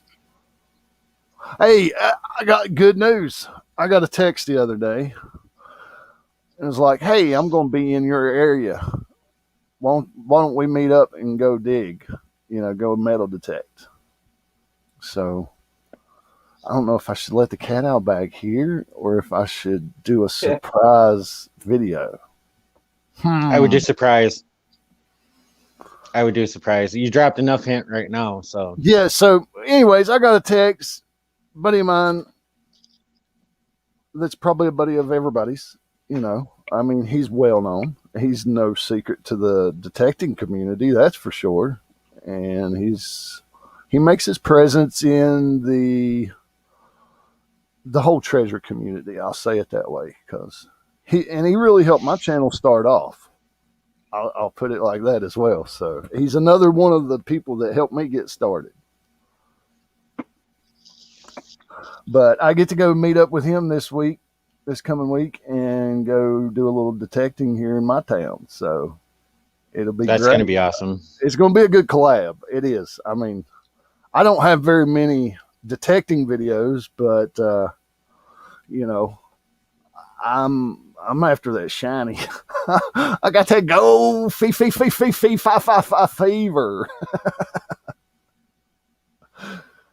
So it's hard to get out there and metal detect. But so it looks like Muscle Shell is dropping a video later today. Awesome. Well, we're gonna have to drop by Muscle Shell because I know I'm subscribed. All right, we'll have to check out that video. So we will have a little bit of metal detecting content come out over on Brewers Prospecting, which is a metal detecting and prospecting channel, and an outdoor nature channel. Oh, he whooped out the cowboy hat. Woo, woo. Now the debates are going to get real. Oh, it's on now. It's on now. Muscle Shell always talks shit about my fly. Shaka Khan. Here, I'm gonna have to find a YouTube video for that hat. Well, I was just too much light reflecting off my forehead. I don't know. I don't have that problem. Let me turn this light on. In a really bright day, I confuse people. Like boats and planes, I confuse them because it's like, what are they saying? Dude, turn down that shine. You blinded me. I can't see. Turn off that headlamp.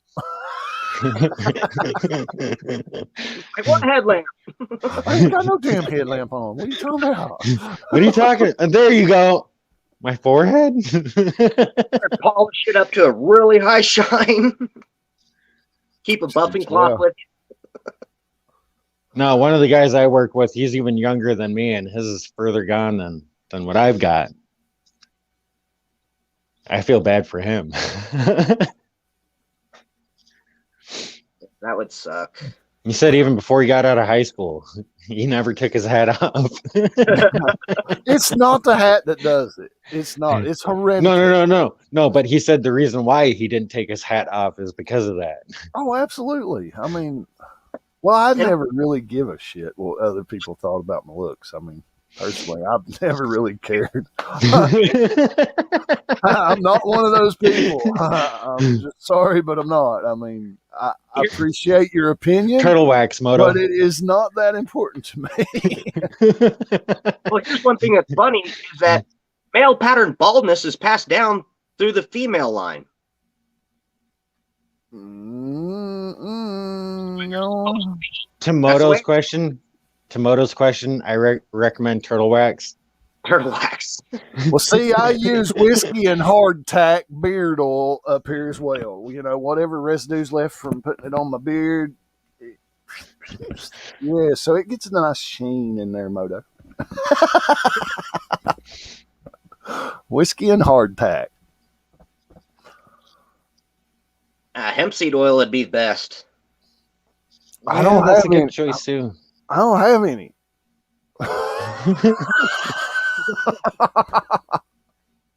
Well, just you can use regular seeds as well. Just it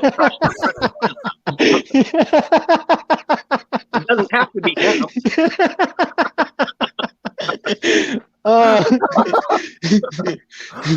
All the way back and start hearing. Oh, you get whatever's up on this. Anything above here is fair game. Oh, that is too good. You have to gather enough for these little suckers and just press them. Oh, no. Yeah, press them. I don't even have those in my area. I make sure they're not there. They're not allowed in my garden. Moto's on a roll. I like it. Moto's having fun. He's got me rolling. Oh, I'm laughing. I'm laughing. Julie's laughing. Amethyst is joining in on Moto's side. So, have you ever thought about Rain-X? I've thought about it. I've actually thought about it, and help keep the water off the head. Yeah. No, it's like getting sweat in the fucking eyebrows. It ain't worth a damn. See, that's why you got to do the Rain-X above and come down like this, because then it rolls away from your eyes. If they make a windshield wiper.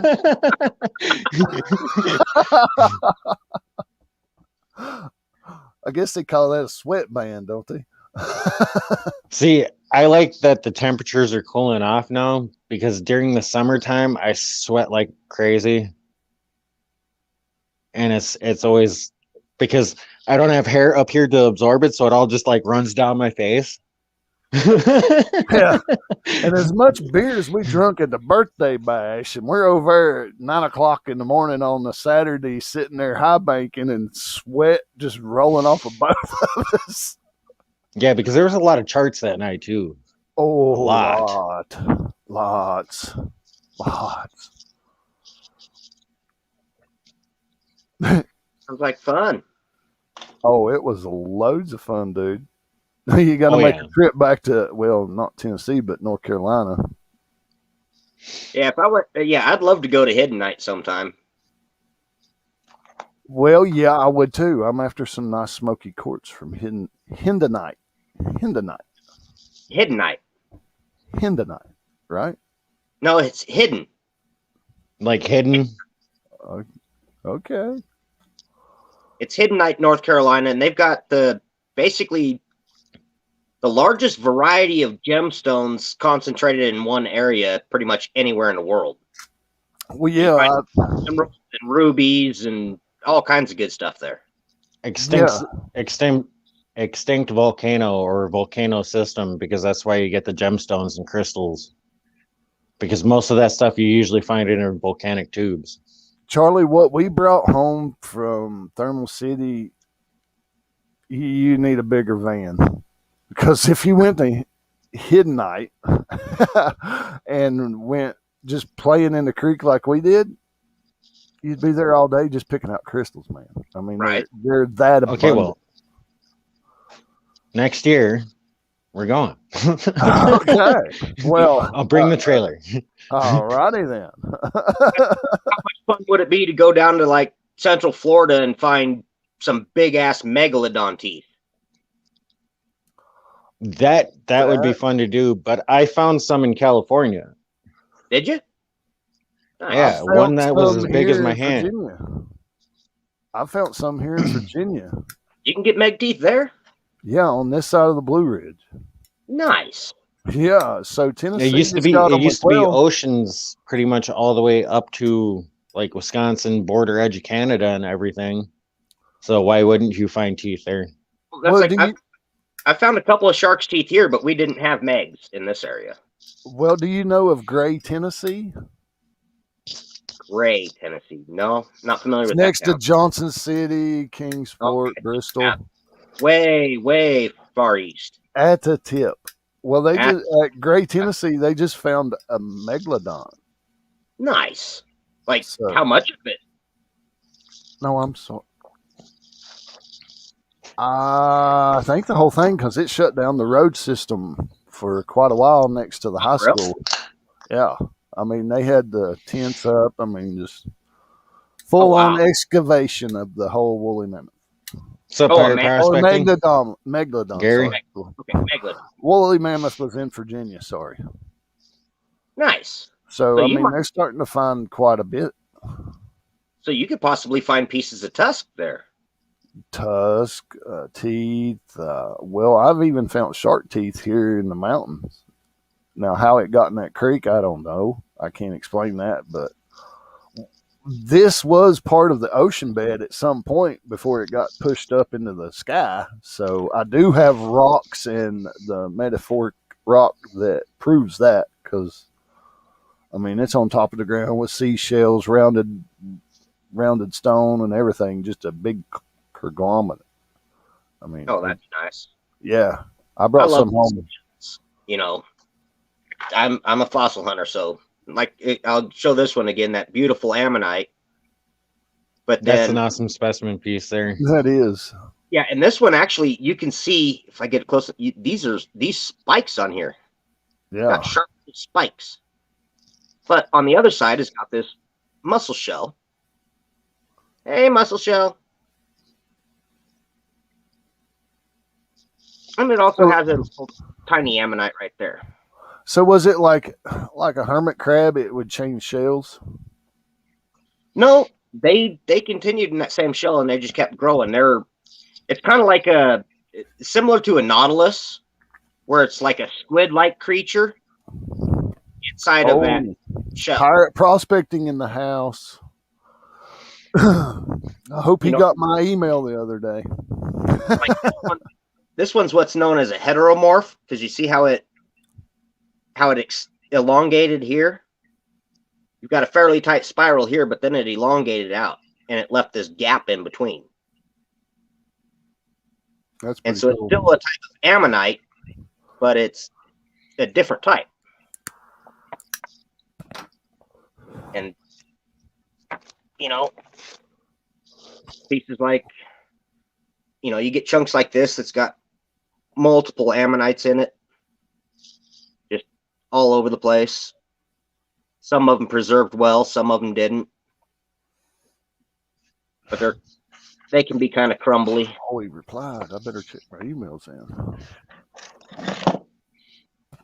Yeah, see, like here, most of the stuff that you find is kind of like this, where it's got like the seashells in it. Okay, so is that a limestone then? I believe so.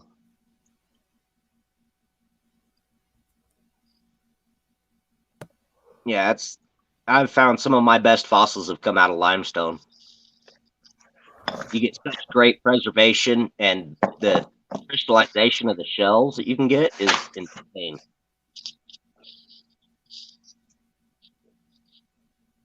Like some of the ones that I found on the job site, they're actually like fossilized and then they were coated in pyrite. Oh, nice. And those actually went out with some of my first pay dirt bags. Were they just like little seashells, or were they like yeah, spiral, it was like a sea, like those shells, like little clams? but it was coated in pyrite. Charlie, Nice. help me. Charlie, 10 or 12 inch? For what? Sluice, 10 or 12 inch, 36 long. I would go with 10-inch. 12-inch you're using more for like a dredge or... Well, I was thinking water supply, like you've seen our water supply around because here. like the one that I'm using is a 10-inch. Because I got to reply to Pirates Prospecting here. Awesome. Good. I'll see if our other buddy Dennis here. Dennis, yes, there you are. I need a mat for a 10 by 36.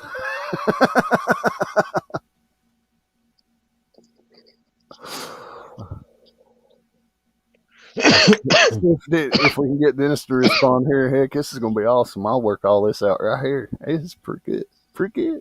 Jeffrey's going to get a river sluice. Good. Dude. Hey, it's good to see you, dudes. Hey, dudes. Awesome dudes. I love Audra. She cracks me up. Dudes. Hey, dudes. Got to say thanks again for everybody that's here watching and joining us. This was just an impromptu hangout. We were bored. Decided to jump on.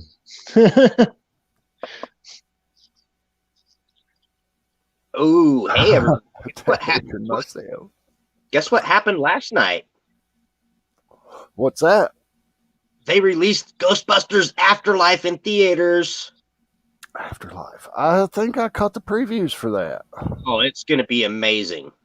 Yes, Dennis did find some nice kyanite specimens today in Virginia.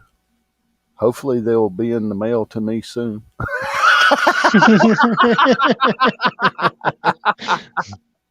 I know better than that.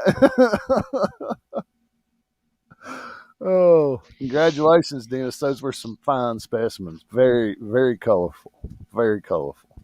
That's where you guys need to make. Where if I was talented on this, I could pull that up and show you guys. But well, you can come to Western Colorado, and we've got pretty much the finest barite in the world. Barite. One of the only places you're going to find individual terminated barite crystals like this. That's an awesome piece. That would look nice in my collection. This is a massive crystal. Most of them are small, but this one was, massive. Why didn't it take you into the building where all the good ones were? That's like this little guy that I've got in the floating frame. This is also a barite individual, but this is a gem quality. Clear with no flaws and fractures throughout most of it, and that's probably one of the biggest in the state. That's awesome. Daggone. Sweet. Because you just don't find them that clear, that gem quality. But the problem is they're so soft. But they're super heavy. It's the heaviest non-metal mineral that we know. Oh. Jeff must have hit the wrong button. I hate it when I do that. Fat fingers. So yeah, barite's the heaviest non-metal mineral.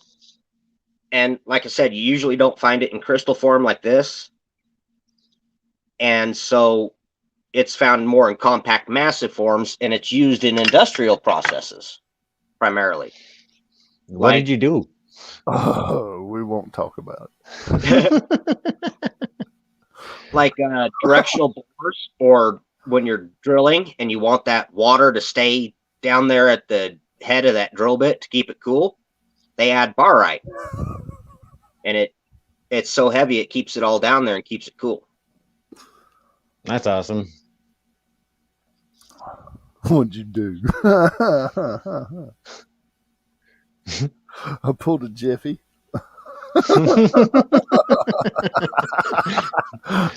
I blame fat fingers.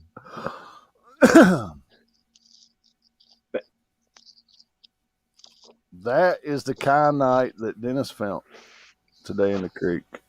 Oh, nice. Oh, the color's not really coming through. If I was talented, I'd pull it up on bucket screen, but I'm not. See that dark blue of that kyanite? Wow. That's dark. And he got that out of a crevice in the creek in Virginia. My boy Dennis is tearing it up. I'm wondering if he's deer hunting or rock hunting. Because it's deer season right now, so he's supposed to be I found hunting. the emoji when I was hiking a few weeks ago. That's a pile of poo. That's a pile of poo. Everybody poops. Oh, I gotta get the dog. Hold on.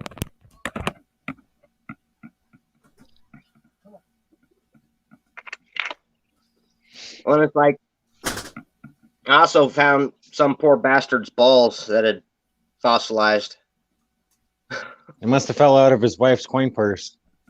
right?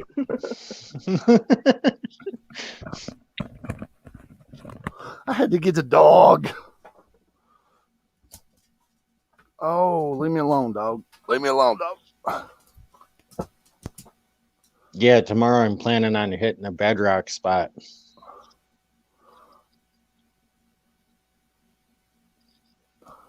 Yes, Chris V seemed very happy with his mats.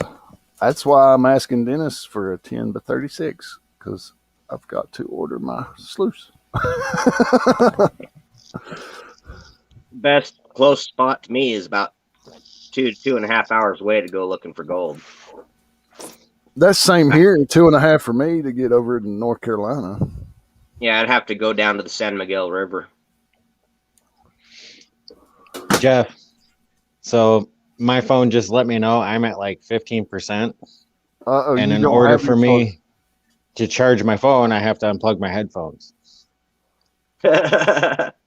Then we're going back to the normal, Charlie. Plug in your phone, Charlie. Plug in your phone. We don't need to lose Charlie.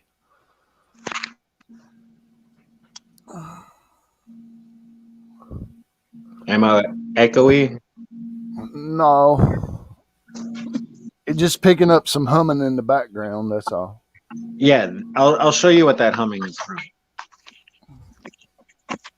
I told you I have 2 chest freezers in the house, a stand-up freezer, and a refrigerator running in the house. Okay.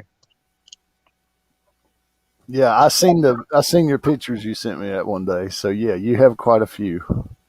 And then out in the garage, we got those. 2 more cube freezers and another refrigerator. Wow. And full. Hey, when shit goes bad, go to Charlie's.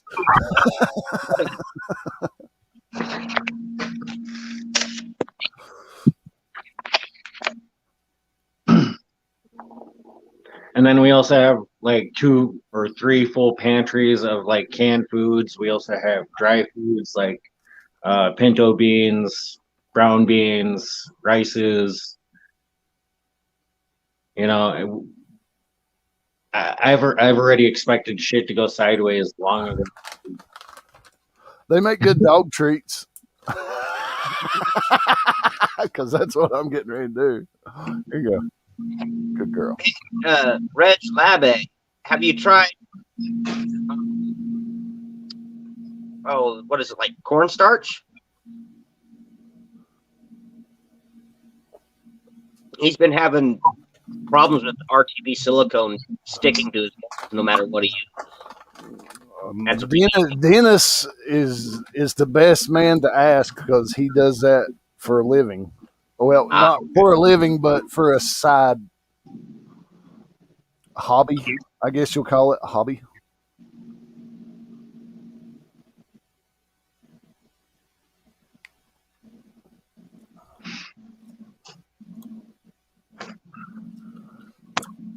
Yeah, silicone molds would be kind of neat to make.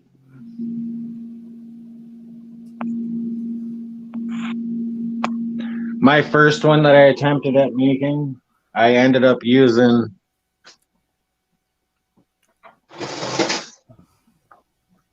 this saw with drywall mud on a piece of glass. And then for the release agent, I ended up using like Dawn dish soap and water and coated the whole thing after the mud dried. And then ended up clamping down pieces of lat like this. If I can get it out. Lat like this on the sides, and then just filling it up with silicone and making mats when I first started out. And it worked.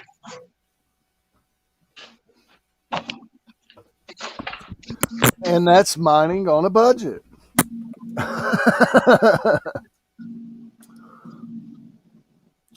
Which Charlie has some great videos for if you ain't seen them. I've got my own mini trauma wash plant right outside the shed here. Like going and digging out the riffles in a culvert. I've done that a few times. Of course, the areas that I checked were not known for having gold, but I still checked them anyway. Right. But you never know until you get a pan out there anyway. So there's a few spots that I've been to that people have let me know about, and from what I have tested, if what I'm finding there, I'm definitely going to find better stuff in the creek. So it's just a matter of traveling the creek and seeing what you find. Test, test, test.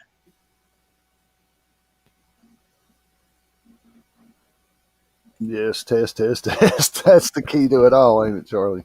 Mm-hmm. Damn, where'd the sun go? It got dark in here. Unfortunately, around here, a lot of the laws and regulations and crap makes it pretty difficult, and all the private land in the mountains makes it pretty difficult to get access to any body of water. Really? Yeah, Colorado can be really tricky trying to get anywhere to find stuff like that, or even fishing. Well, you'd imagine the trout out there in Colorado would be just immaculate. In some places, yeah. But, and again, that's one of the problems, though, is unless you're floating the river, there's very few places you can actually access on foot. Yeah, now Because you got cliff sides on each side. Well, either you've got cliffs or you've got, like if you're driving down I-70, which follows the Colorado River, there's nowhere to pull off and park to go fishing. You know, and if you pull off into one of the little towns, well, all the property bordering the river is private. So, Yeah, and it's something where you got to hike like 2-3 miles out of town just to find something where you can actually fish. well, there's some places like that on I-70 that we could park, you know, a little rest area or pull up here and there, but you'd have to hike a couple miles, yeah, to try to find a fishing spot. Mm-hmm. Jeff, you gonna make it? Yeah, I'll be all right. I got choked on a tomato. Must have been juicy.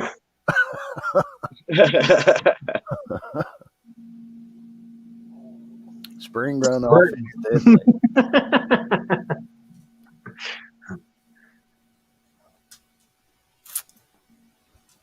I seen on Matt's Recovery this morning, they did a video where a guy got stuck in the runoff and it come a flash flood and his truck got flooded in there and got stuck in the bottom of the creek bed.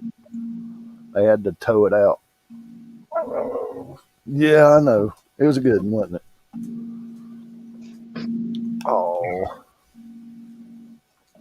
Oh, you love me, don't you? Is that the channel where they just recovered that LJ? Well, it's not out of that same hole. No, this was Well, a Ford truck. It was somewhere in Arizona that they went. They trailered out to recover this truck.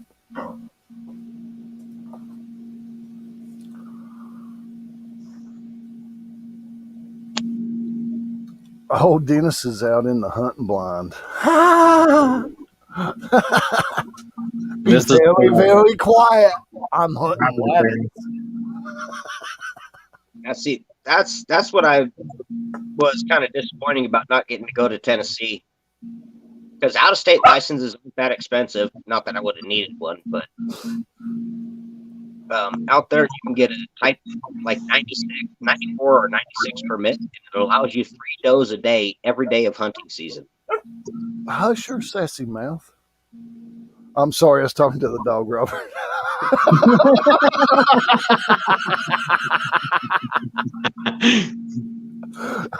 Oh, Sorry, Robert. I figured that'd make you laugh, brother.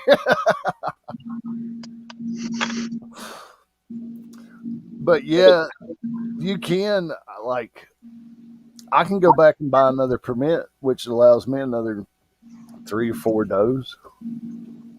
Yeah, this allows 3 does a day every day of hunting season. Man, that's heavily overpopulated then. There's quite a few.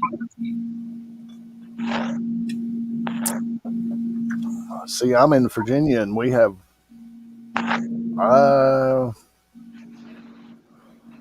there's a few doe days, not very many. Yeah, in Tennessee, you're only allowed $2 a year, and that includes all seasons. You know, whether it be archery, muzzleloader, rifle, whatever. You're only allowed $2 all season. And other than that, yeah, you can get that Type 96 permit. But you have to prove damage to the property, though, to get that permit, don't you? No. I mean, to get the decap tags here in Virginia, you got to prove like they done damage to your garden, and then you have to put up a fence and all these deterrents, and then they still damage it. That's when they issue the decap tags, and you can hunt from dark in the morning until 11 o'clock at night up in the dark. I mean, take them however you need to. But yeah, they don't. That's not the rule there. There's a lot of farmland out there, so it's just pretty much anybody can get that tag. See, I want to go out there with Rocky Mountain Life Prospecting and get in on the lottery to get me an elk. I am game on an elk. I want one bad. But I believe, even if, as being like out of state, I think if you went and got an out of state hunting license in Tennessee, you could also purchase that Type 94 permit. And it's only like $10.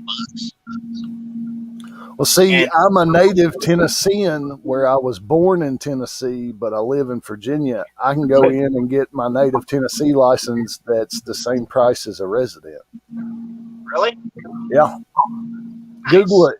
Native Tennessee hunting license, and it'll pull up the application and everything for you. So. Oh, that's cool. Yeah, that means it'd be really easy for you to go over there and go hunting if you wanted to. Yeah, and not have to pay out-of-state hunting license. But that's West Tennessee that's got that Type 96 permit. Well, I'm in the East, so. Tennessee's kind of divided into 3 different sections. And I don't know if you can get that Type 96 permit in the middle and eastern. That might just be Western Tennessee. I would about bet you could. Those are very, very potent around here and very popular. So, sort of like rabbits. But I have noticed the coyotes have increased, especially around my house here. Every night I hear them. I mean, for half the night, they're out here tearing all the neighborhood dogs all to pieces. So you don't get no rest. So yeah, I've noticed they've became more popular. So I guess they're trying to control the deer population with the coyote population. letting nature take care of its own. Jonathan, friend, if I had the money, I would totally get in on that, but I'm like flat broke at the moment.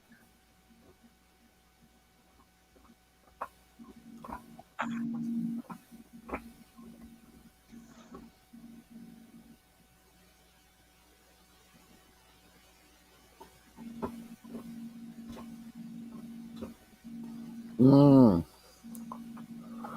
Hmm. Half crap.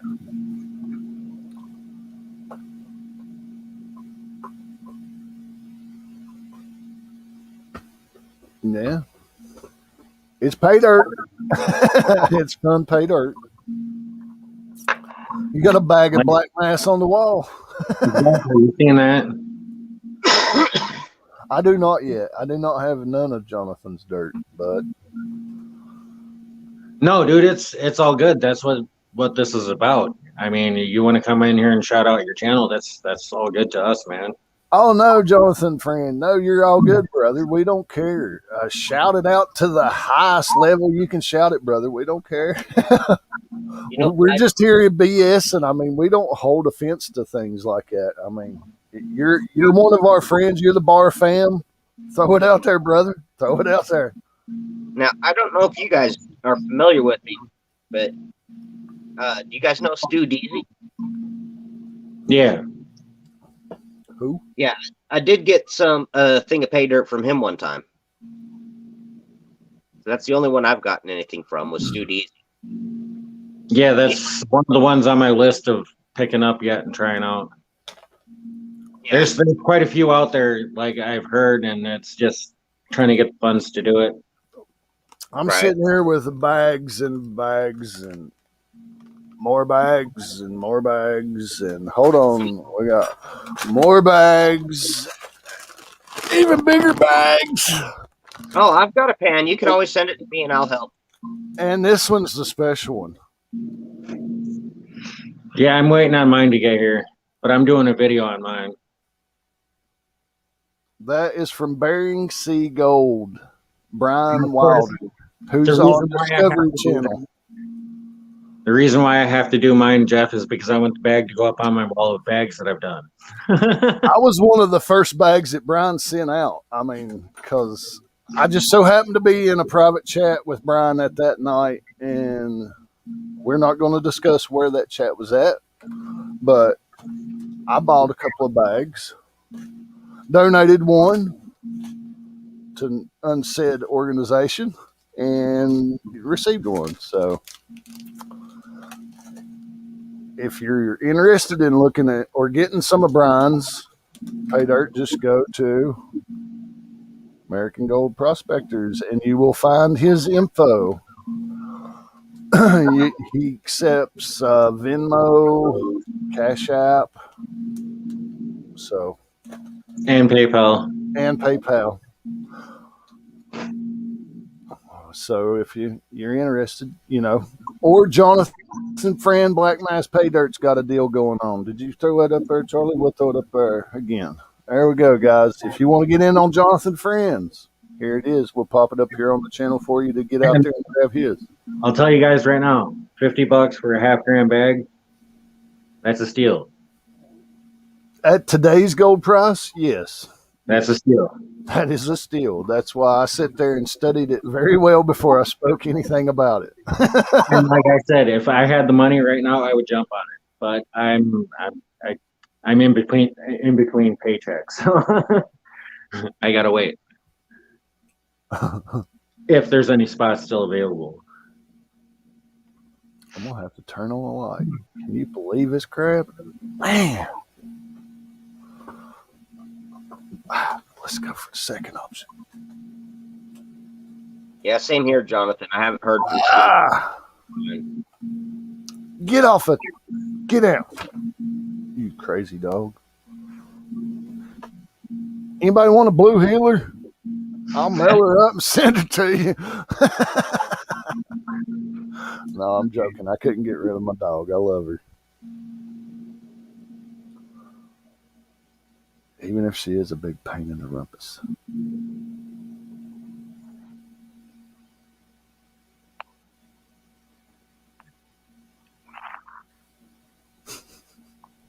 It got quiet. What's wrong with you guys? We got to I'm reading chat. show us some more cool stuff, Robert.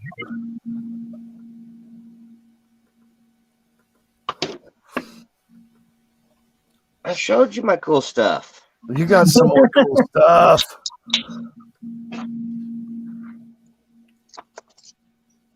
What about a 3D printed fuck octopus?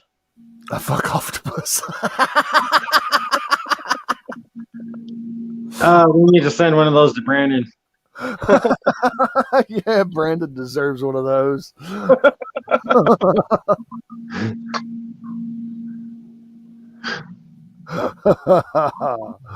Oh, funny. You guys are funny. There's the stream, guys. Call in.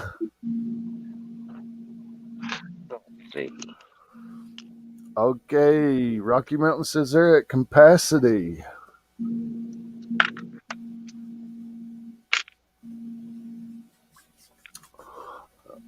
Did I miss something on that? Oh, he's talking about the dog. Yeah, okay. No, the blue healer's name is not Jeff. Yep. Yep. That is my saving grace. Her name is Gracie. She keeps me sane. There's a fossilized seashell. That's just cool. It's just the shell too. Did you have to carve that out? No, I found it on the surface of the ground like this. Sweet. Like you got to carve on some of the skeletons in the rocks and stuff, like the... Right. Yeah. Yeah, I've done that with some of these, like this guy. I carved him out to where there's actually now a gap behind it, where he's fully self-supporting, just sticking on the edge there. That's awesome. And actually, I carved all that away with a pocket knife. That's how soft that material is. It's not called carving when you do it with a pocket knife. It's called whittling.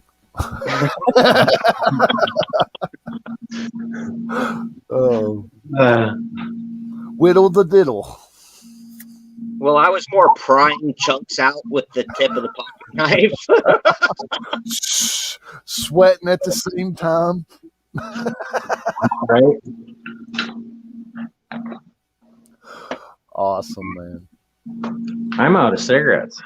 Well, we'll just go ahead and ask. Oh, yeah, I got. Oh, numero number 1 left. So we'll have to end it here shortly, Charlie. Yeah, I figured as much. But for over here by me, we're getting pretty close to dinner time because I'm getting hungry. We're only at 2 hours and 18 minutes. We're going to do a 24-hour. But then people are going to have to see this ugly mug eat.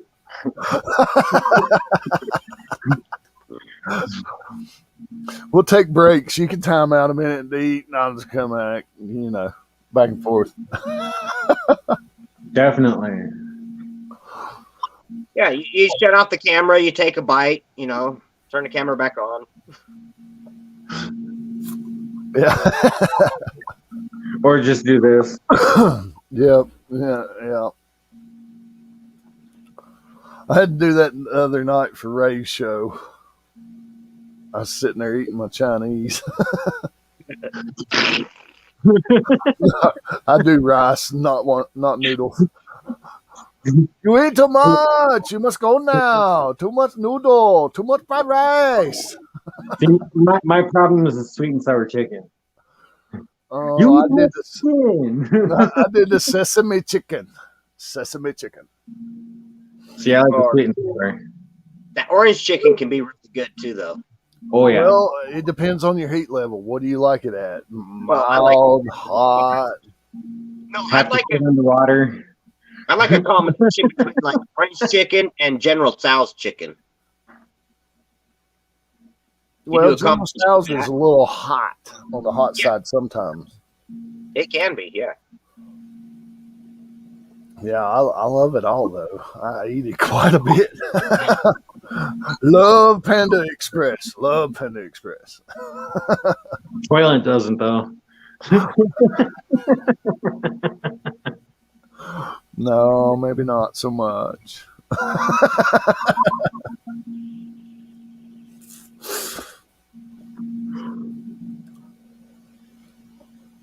Cantaloupe. Is that Chef or Boyardee, Reg, out of the can? I'll pop it up there for everybody to see. Hey, I'll admit that stuff got me by for like 6 months. Oh yeah. Just eating beefaroni. I've got a whole Chef Boyardee, the little raviolis. You know, like I've got a whole flat of pork and beans in there, Oh yeah. all kinds of stuff like that. Yeah. Oh yeah, you got to have your pork and beans. I make the shit on a shingle with pork and beans. Half the time, I just open the can and eat them cold right out of the can, out of the cupboard. Now, for nobody that knows what shit on a shingle is, it is brown beef, a pound of brown beef browned up with a can of pork and beans, with salt and pepper, and then you add a little bit of syrup for the sweet side. And then you put it on a piece of light bread with mayonnaise and cheese on it, and smother and cover that piece of light bread. So that's what it looks like, shit on a shingle. So My mom hated when I called it that. the wash plant. And of course I got 6 buckets of material over. Uh-oh, he got too far away from his Wi-Fi. I believe he did. You're freezing up, Charlie. It must be cold over there. He's freezing up.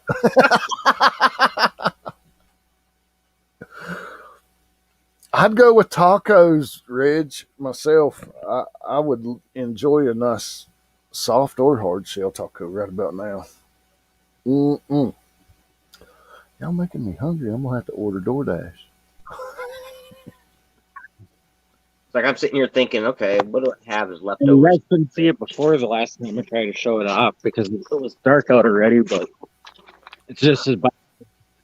Well, we didn't catch half of the backyard, Charlie, because you broke then- out. Trusty Rusty and my bike. He got a motor scoot?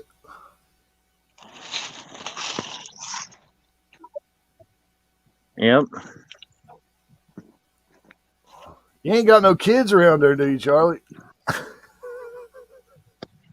No, that's special. He just laughed.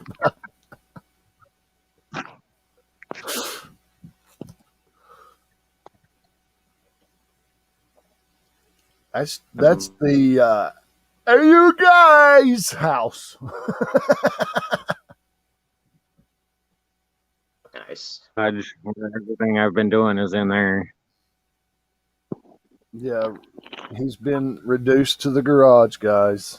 He's not even attached to the house. She said, "Get out."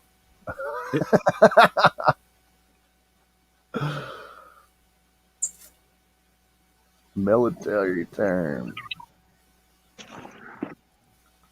And then we got like blackberry bushes here.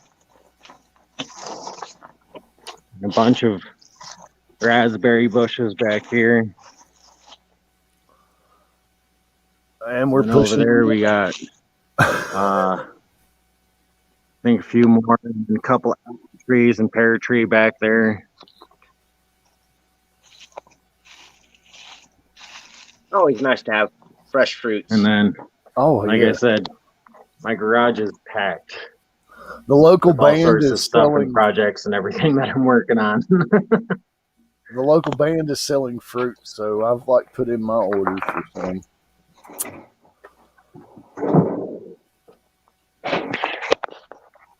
And like I said, I've got projects upon projects upon projects laid out that I'm working on.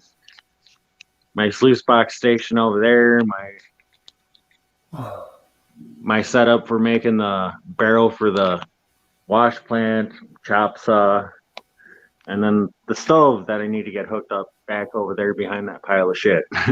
Chop, chop, get it out from the tars. Come on, chop, chop, Charlie. He gets cold enough, he'll fix that problem. I think you need to make yourself some shelves. Use that wall space up, Charlie. Use that wall space. There's some of my arrows. We want arrowheads. Right?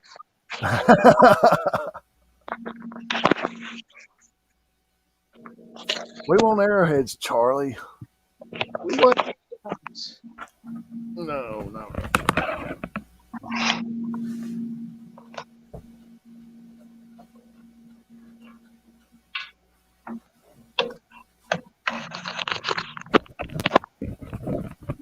But like I said, Jeff, we might need to end this soon because I need to find something to eat. Wee.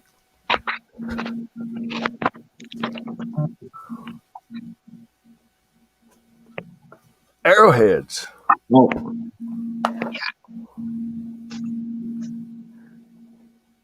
yeah, them thingies. Those thingies.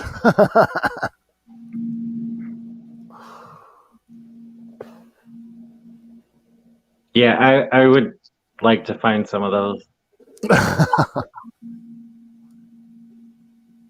The arrowheads.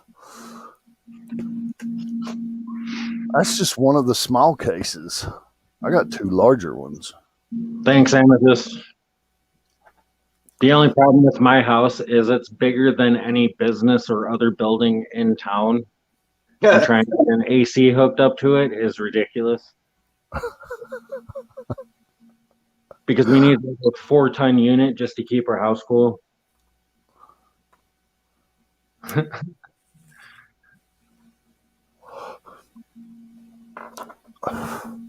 Charlie, I got you the hookup on the 4-ton unit.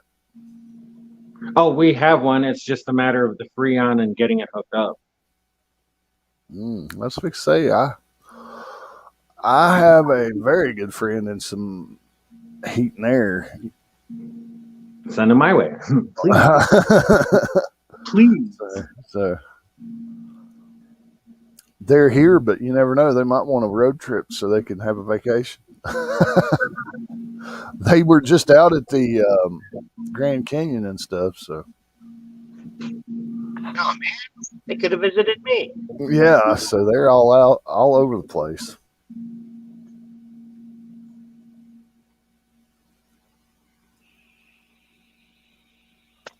Got a piece of that beef jerky stuck in my tooth, man. It's killing me. It's aggravating the hell out of me.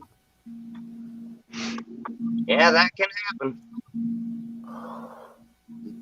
So when do we look to see your product line of beef jerky? Like, probably never. Come on.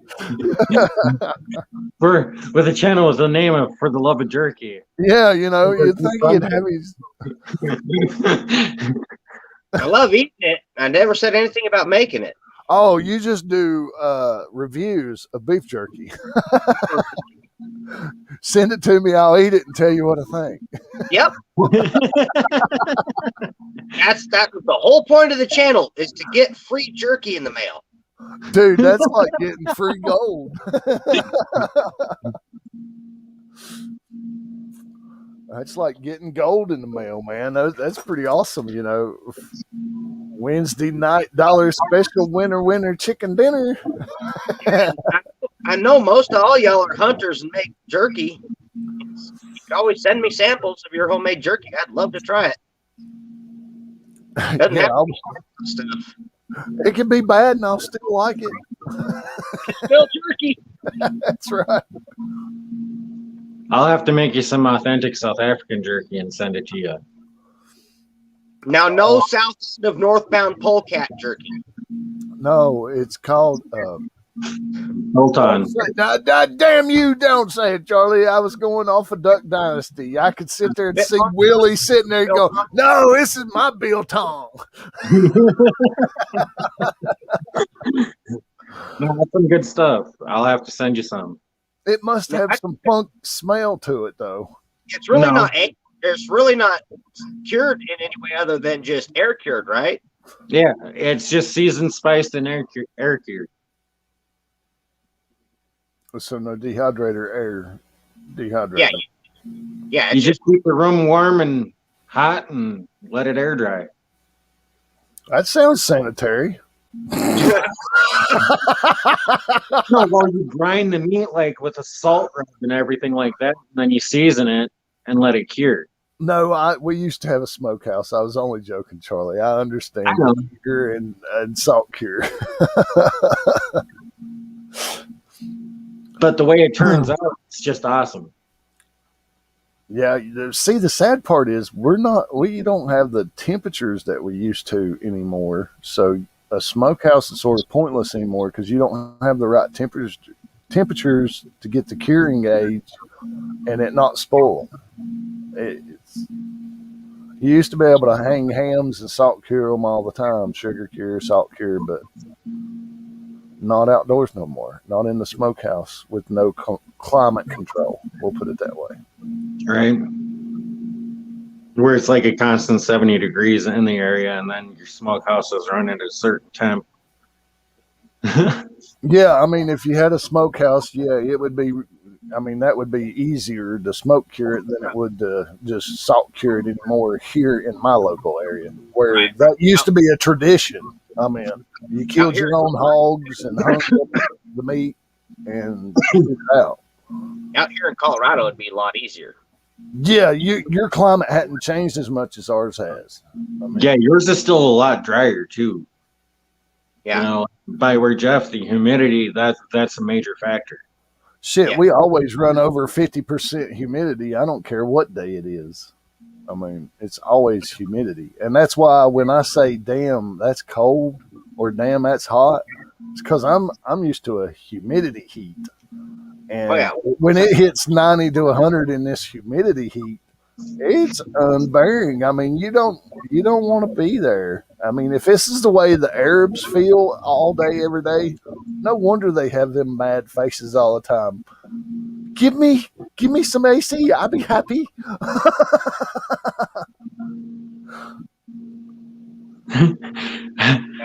Missouri was like that where I lived as a kid because, I mean, we had well over 100 property. Yeah, exactly, Jonathan. Swamp ass ain't it? I mean, monkey butt. It barely cures this. I mean, that monkey butt powder. Yeah. I mean, it's that muggy hot. You're one of those where you're actually doing like the saddle walk because like you're chafing. You're chafing. People think you shit your pants. Nope, you're just doing the saddle walk because you don't want chafing anymore. Yeah. If it rubs one more time, I'm going to get down and scream like a little bitch.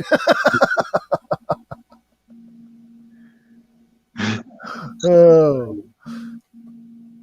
So yeah, I would love to have a little less humidity. Sure. The only time that happens here is in the winter. Then it gets dry.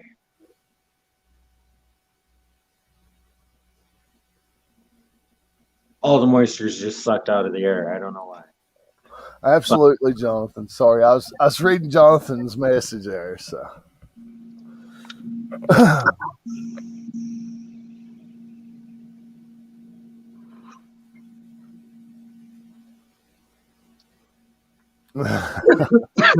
Three kids. I couldn't imagine. I only had one, so. And he's all grown up. I got 5. Charlie over here's got a football team. My oldest is 18 and my youngest is 2. Charlie's got his own basketball team at the moment, but he's working on a football team. It goes 18, 11, 542. That 542. Wow. That Wow. was after a doctor told us that we had less than 2% chance of getting pregnant.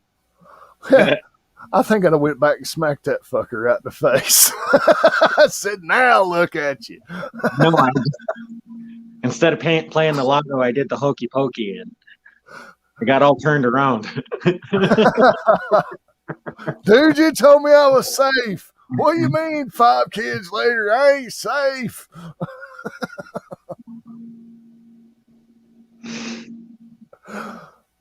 Jonathan. They must have been some cold winters. That's all I can tell you, boys. They must have been some cold winters. No, because they got knocked up in the summer. Charlie, you're fucking up my lie. All my kids were born in the winter, except for Johanna. She was born in the summer. She was the one conceived during the winter. So that tells you that when they're locked up together, there's enough friction that they're not really that intimate. But in the summer, when they get to be out and they just see each other occasionally, it's like, hey, let's take advantage of this. So how many girls, Charlie? I got 2 girls, 3 boys. Well, see, he's going to multiply his team because the girls are going to get married. So therefore, their husbands are going to get brought over to AU Guys Prospecting and get put to work. I can see it now. He's going to have his own production plant. Everybody's going to have their own job. I'm hoping to get a TV show. There we go. You're going to see Charlie on the next TV show on gold prospecting, and his whole family going to be out there like the Hoffmans. But better. Yeah, got it better. Yeah, you heard that here. We're not happy with the Hoffman. Just don't turn into Tony. Also just do what the TV wanted to show you too. You never know what actually happened. Yeah, but don't turn into Tony Beats.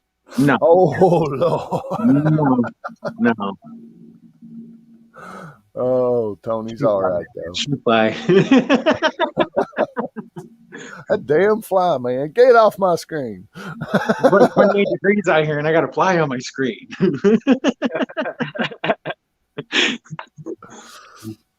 Pirate Prospecting's got 2 granddaughters.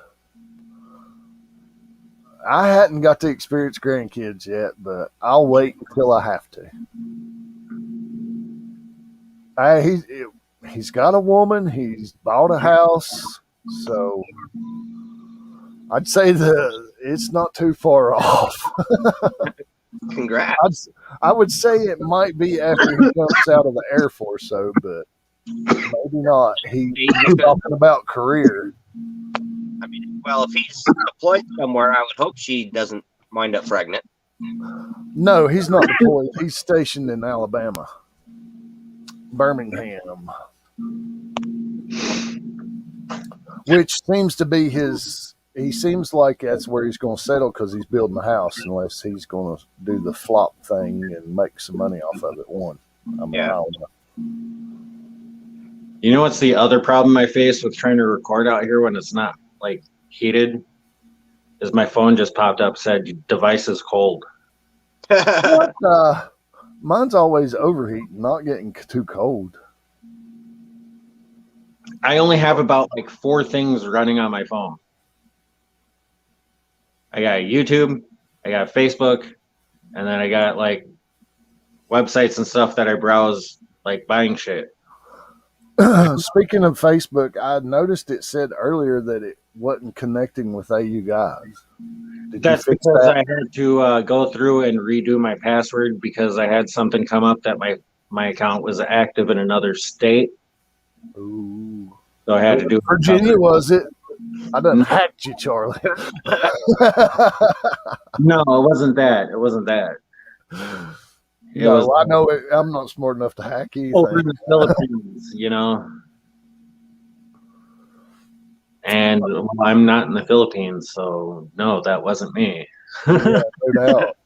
Change password, reset everything. So yeah, I would have to reconnect that again. Well, as long as you got it worked out, I noticed it was up there when I created the broadcast. So, but I figured you'd fix that. Yeah, I finally got a day to relax, and I ended up staying up until 5 o'clock in the morning out in the garage here, and I slept until like 10 o'clock. Well, I was wondering why you was in your damn pajamas at 2 o'clock in the day. But I can't say nothing. I was too. It was a chill day. I was relaxing and was like, fuck, I'm bored. Man, there's like nothing going on YouTube right now, and nothing on TV looks good. Let's go live. Right. Don't sights too fast.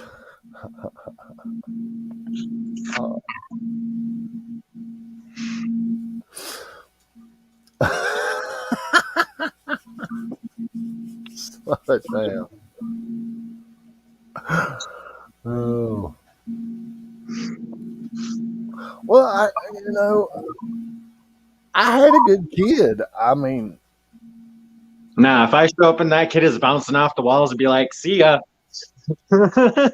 yeah, that's your problem you created. I'll pick him up once the sugar's worn off. Yeah. You created that, you get to handle that.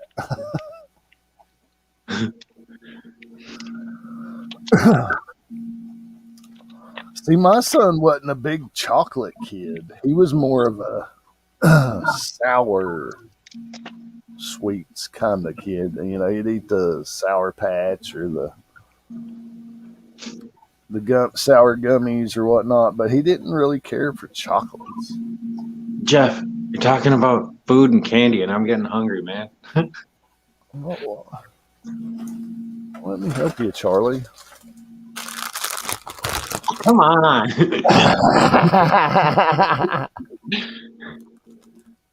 I would have to go inside. I'm not eating them in front of you. I just had to show you. I just had to show them all. Oh, he's over here eating almonds. Oh, Pistachios.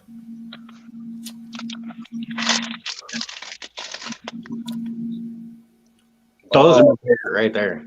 I do. I grow my own. I had a huge crop of sunflowers this year. Friggin' huge. Spinny break. Spinny break.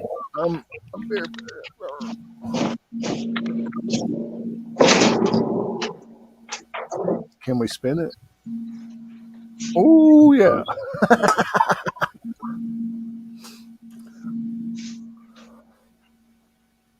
Yeah, we're going to have to let Charlie go in 15 minutes, but he don't know that we're going to hold him out 15 more minutes. You can do it. You can do it all night long.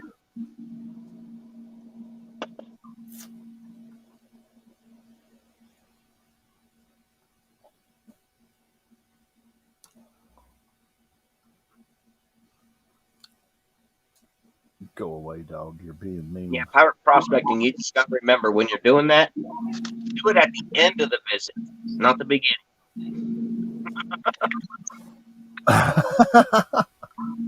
Yeah, make sure it's in the beginning, not the end. Oh, well, I guess we better add some light while we go in the damn dungeon here. Reg just put his food in the oven. What time is it?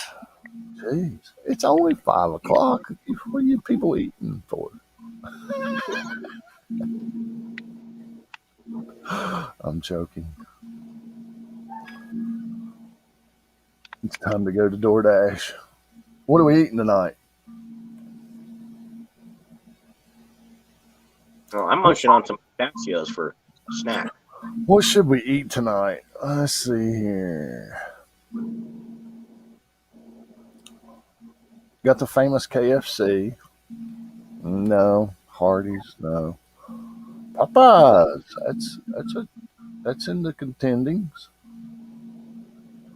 No Taco Bello. No. No Taco Bell. Crown and beer. Well, if I had some Crown, that would be very nice. But I still have to feed Mother, because if y'all don't know, I have to take care of my mother all the time. So we got to feed her as well. The Crown and beer sounds good for me, though. I got the beer, just don't have the Crown with me. Gonna have to turn on the heater too here in a minute. Well, hey, you know the difference between beer nuts and deer nuts, right? Of course.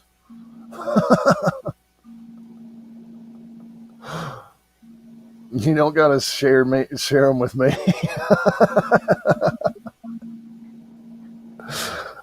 No, Darn beer right. nuts $3.25. Deer nuts are under $1. They're under $1. You darn right. Oh, Buddy's barbecue. That sounded awful good. Steak and shake.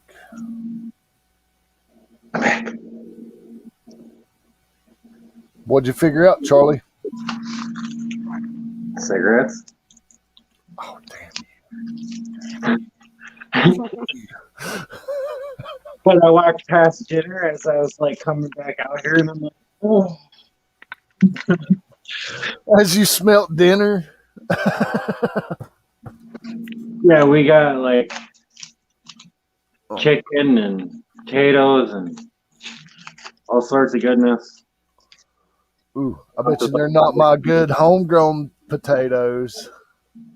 Oh, we get them fresh from the fields out here. Oh, I got mine fresh out of the garden the other day. I have yet to cook any of them, though.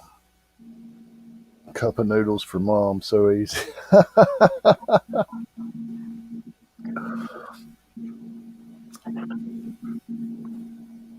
Fix her a ham sandwich and some tater chips. Say, here you go.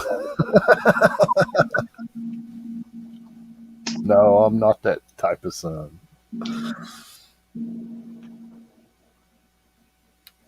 I feed my mom stuff like Red Lobsters, O'Charlie's.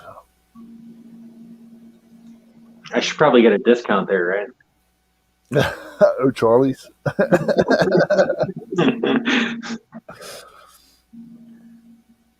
Oh, I wonder where the Brewers picture's at. I'd have to show you.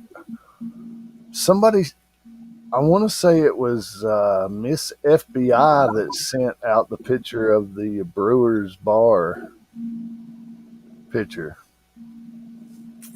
that I've gotten. I think it was on our private chat with all the guys. I think Dennis sent it over. Mr. Hedrick.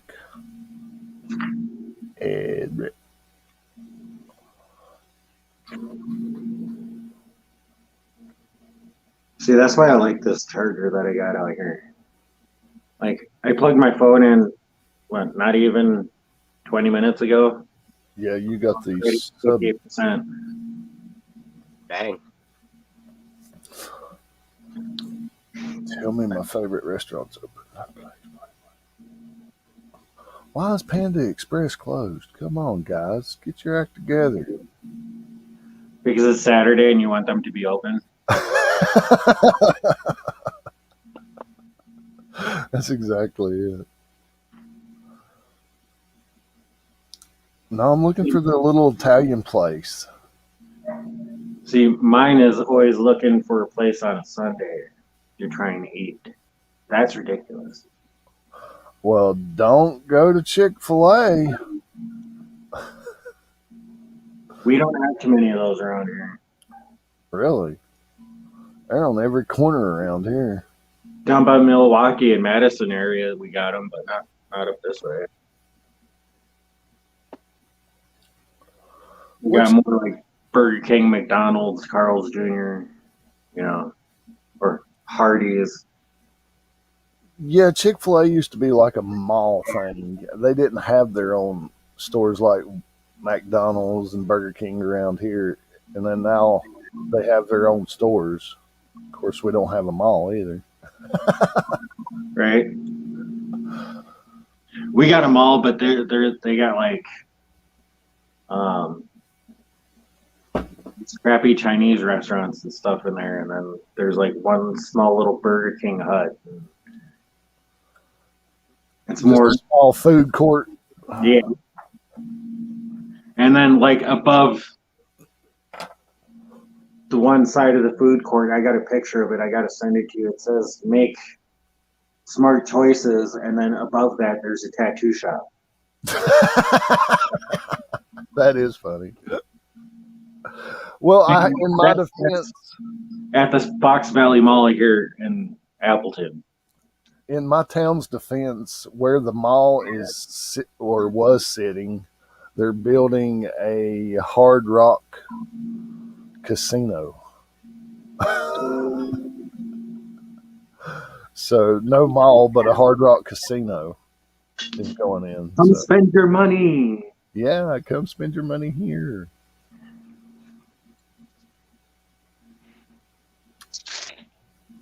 From one hand to another.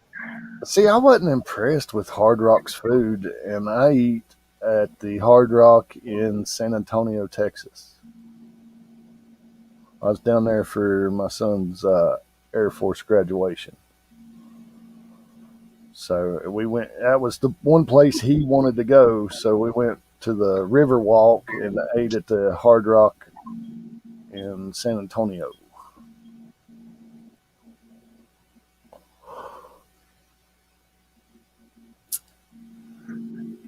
Yabba dabba doo wahoo! You gotta love Rick, man.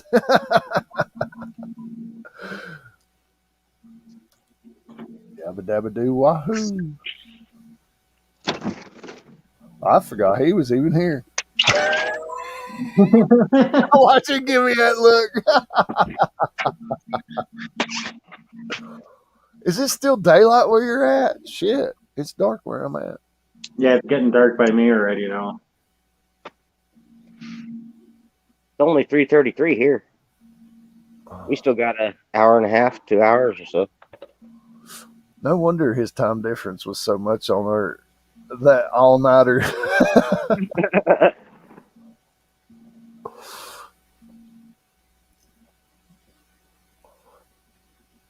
Oh, that's an unlucky cat, man. No, he's not. That's a black cat. It's at midnight. He's my buddy. To some people, black cats are lucky, like me. I don't find them lucky. They're lucky to me. But I don't have no cats either. Yeah. If I didn't have bad luck, I wouldn't have any luck at all. He's not gonna. That's my motto. He's not getting enjoy tomorrow. He's gonna go and get his nuts cut. Ooh. Yep. Poor kitty. Yeah, but he was just a feral that had popped up, so I'm gonna go and get him cut and get his shots and all that good stuff. Well, you got somebody in chat that really loves cats, especially tuxedo cats. That'd be Reg. Unfortunately, I call them cow cats. Unfortunately, Reg had to separate with his buddy a while back. Yeah, poor buddy. Had him for quite a while.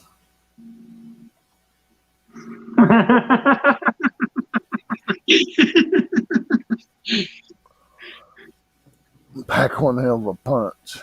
Woo woo! Monkey man stuff. Interesting. I might have to change up jars tonight for the bar. Woo! You coming to the bar tonight, Robert? So we can introduce you to the gang? I'll probably be able to show up for a minute, I guess. Well, it's our night. It's still probably daylight there where you're at.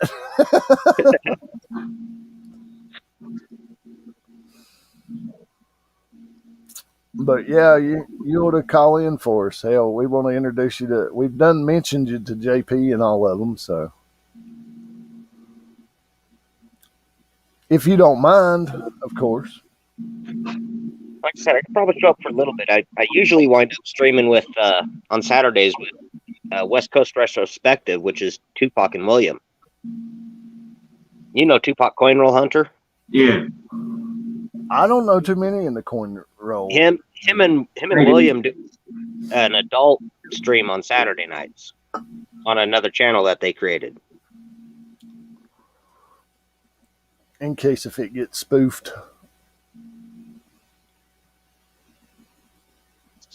No, because it's an adult channel and their main channel is family friendly. Yeah, I think dinner's ready. It's only 1:30 in Alaska. That means Creed. No, it's Saturday. I don't know if Creed's working or not. We got Thomas back anyway. Thomas 907's in the house.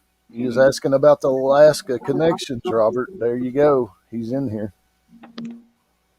Hey, Thomas. There's, I don't know, there's got to be good nappable material up there in Alaska. I know there's some agate, but I'm not familiar with geology of Alaska.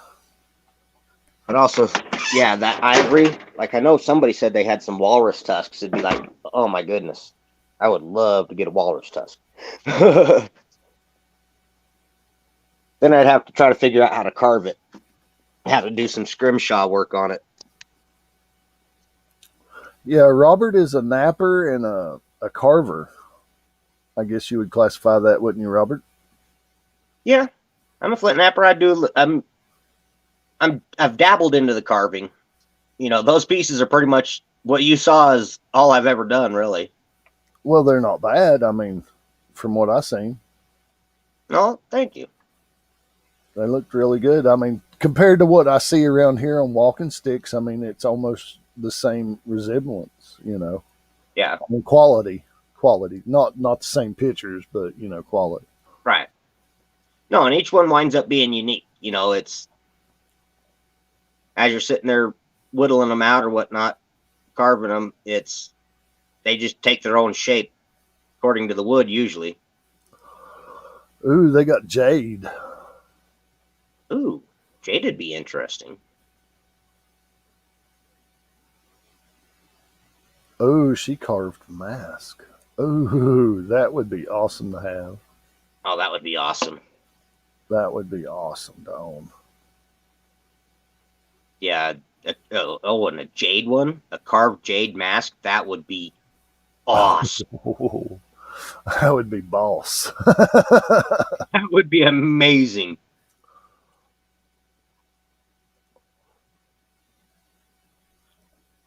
You know, I've actually got a hold of some of the red pipestone from up in like Minnesota or wherever it comes from, or Michigan. And I've got some of the parts made and I've got it drilled out to make a peace pipe with. We've got connections in Michigan as well. Charlie's just above it. Nice. Yeah, So, because that red stone from there is very difficult to get a hold of it. Yeah, Michigan is above and beside me. So yeah, somewhere it's, you know, in U.S. geography. I slept through that class. They're not in there. I checked into the motel every morning. That's like I'd love to be able to go up to the Upper Peninsula of Michigan and get some Uper lights. Oh, I'm after Charlie to get the Uper lights already, but he's telling me I got to come out and join him.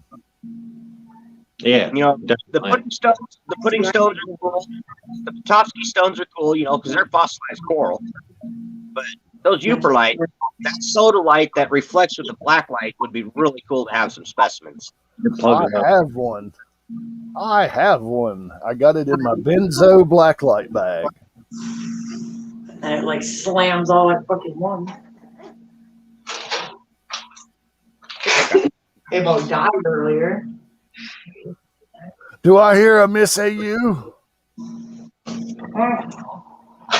Hi. Hi, Miss AU. How you doing, hon?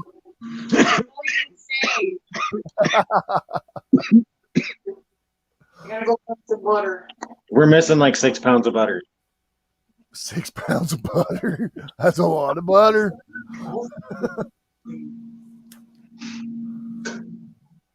Well, we do a lot of baking and cooking and stuff like that.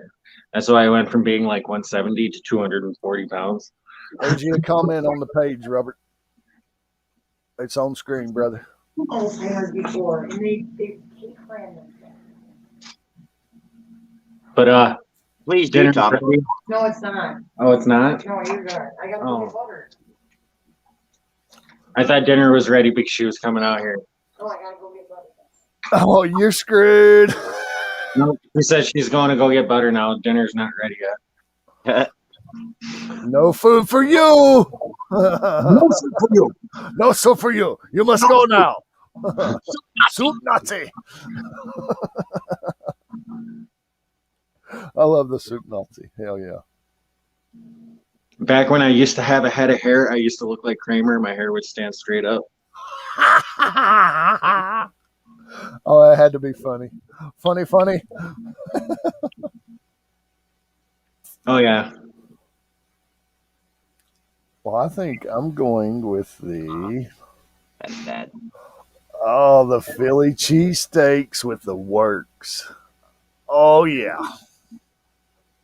Always a good pick. Oh yeah. That thing is delicious. Go with the 12-inch at that, not the 8. Go with the 12. Get full. Still under $10.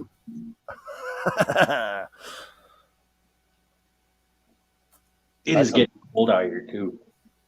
Yeah, I'm gonna have to turn on the damn heater.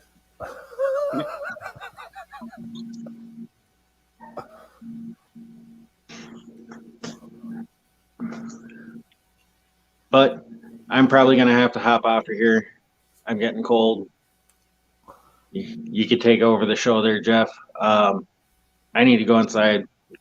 You're fine.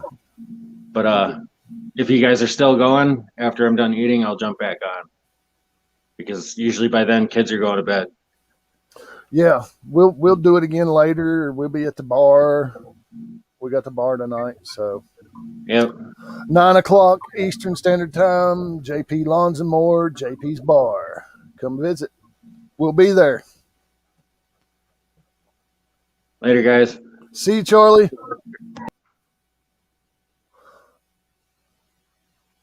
All righty, Robert. It's down to me and you, brother.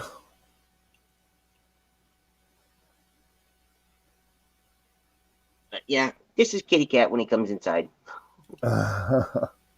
Seems like a pretty chill cat. He's super chill for being a feral. I mean, he doesn't care. Yeah, I'm sitting here rubbing the dog. She's wanting to be rubbed. Oh, he's whipping them claws out. But he doesn't claw. He was a biter to begin with. You know, his love bites were too much, but after smacking him on the nose a couple times, he learned not to bite so hard.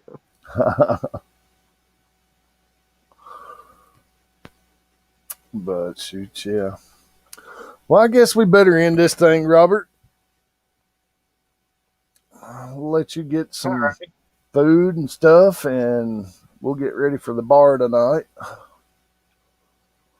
All right. Yeah, because I could eat a bite. Yeah, I got to take care of dinner and feed Mother, and then we'll be set for the night. Make sure you drop by and visit with us over there. All right. But guys, we're going to say bye to the YouTube. So, Robert, if you want to say bye to everybody in the YouTube land, guys, we will catch you later. If you want to come and see us after a while, we'll be at JP's Bar. So, yo, guys, come on, drop by and visit us over at the bar. Help JP out. If you're not subscribed to JP Lawns and More, go over and subscribe to him and help him get to 750. Help him get there. But YouTube, we will see you later, guys. See you later, everyone.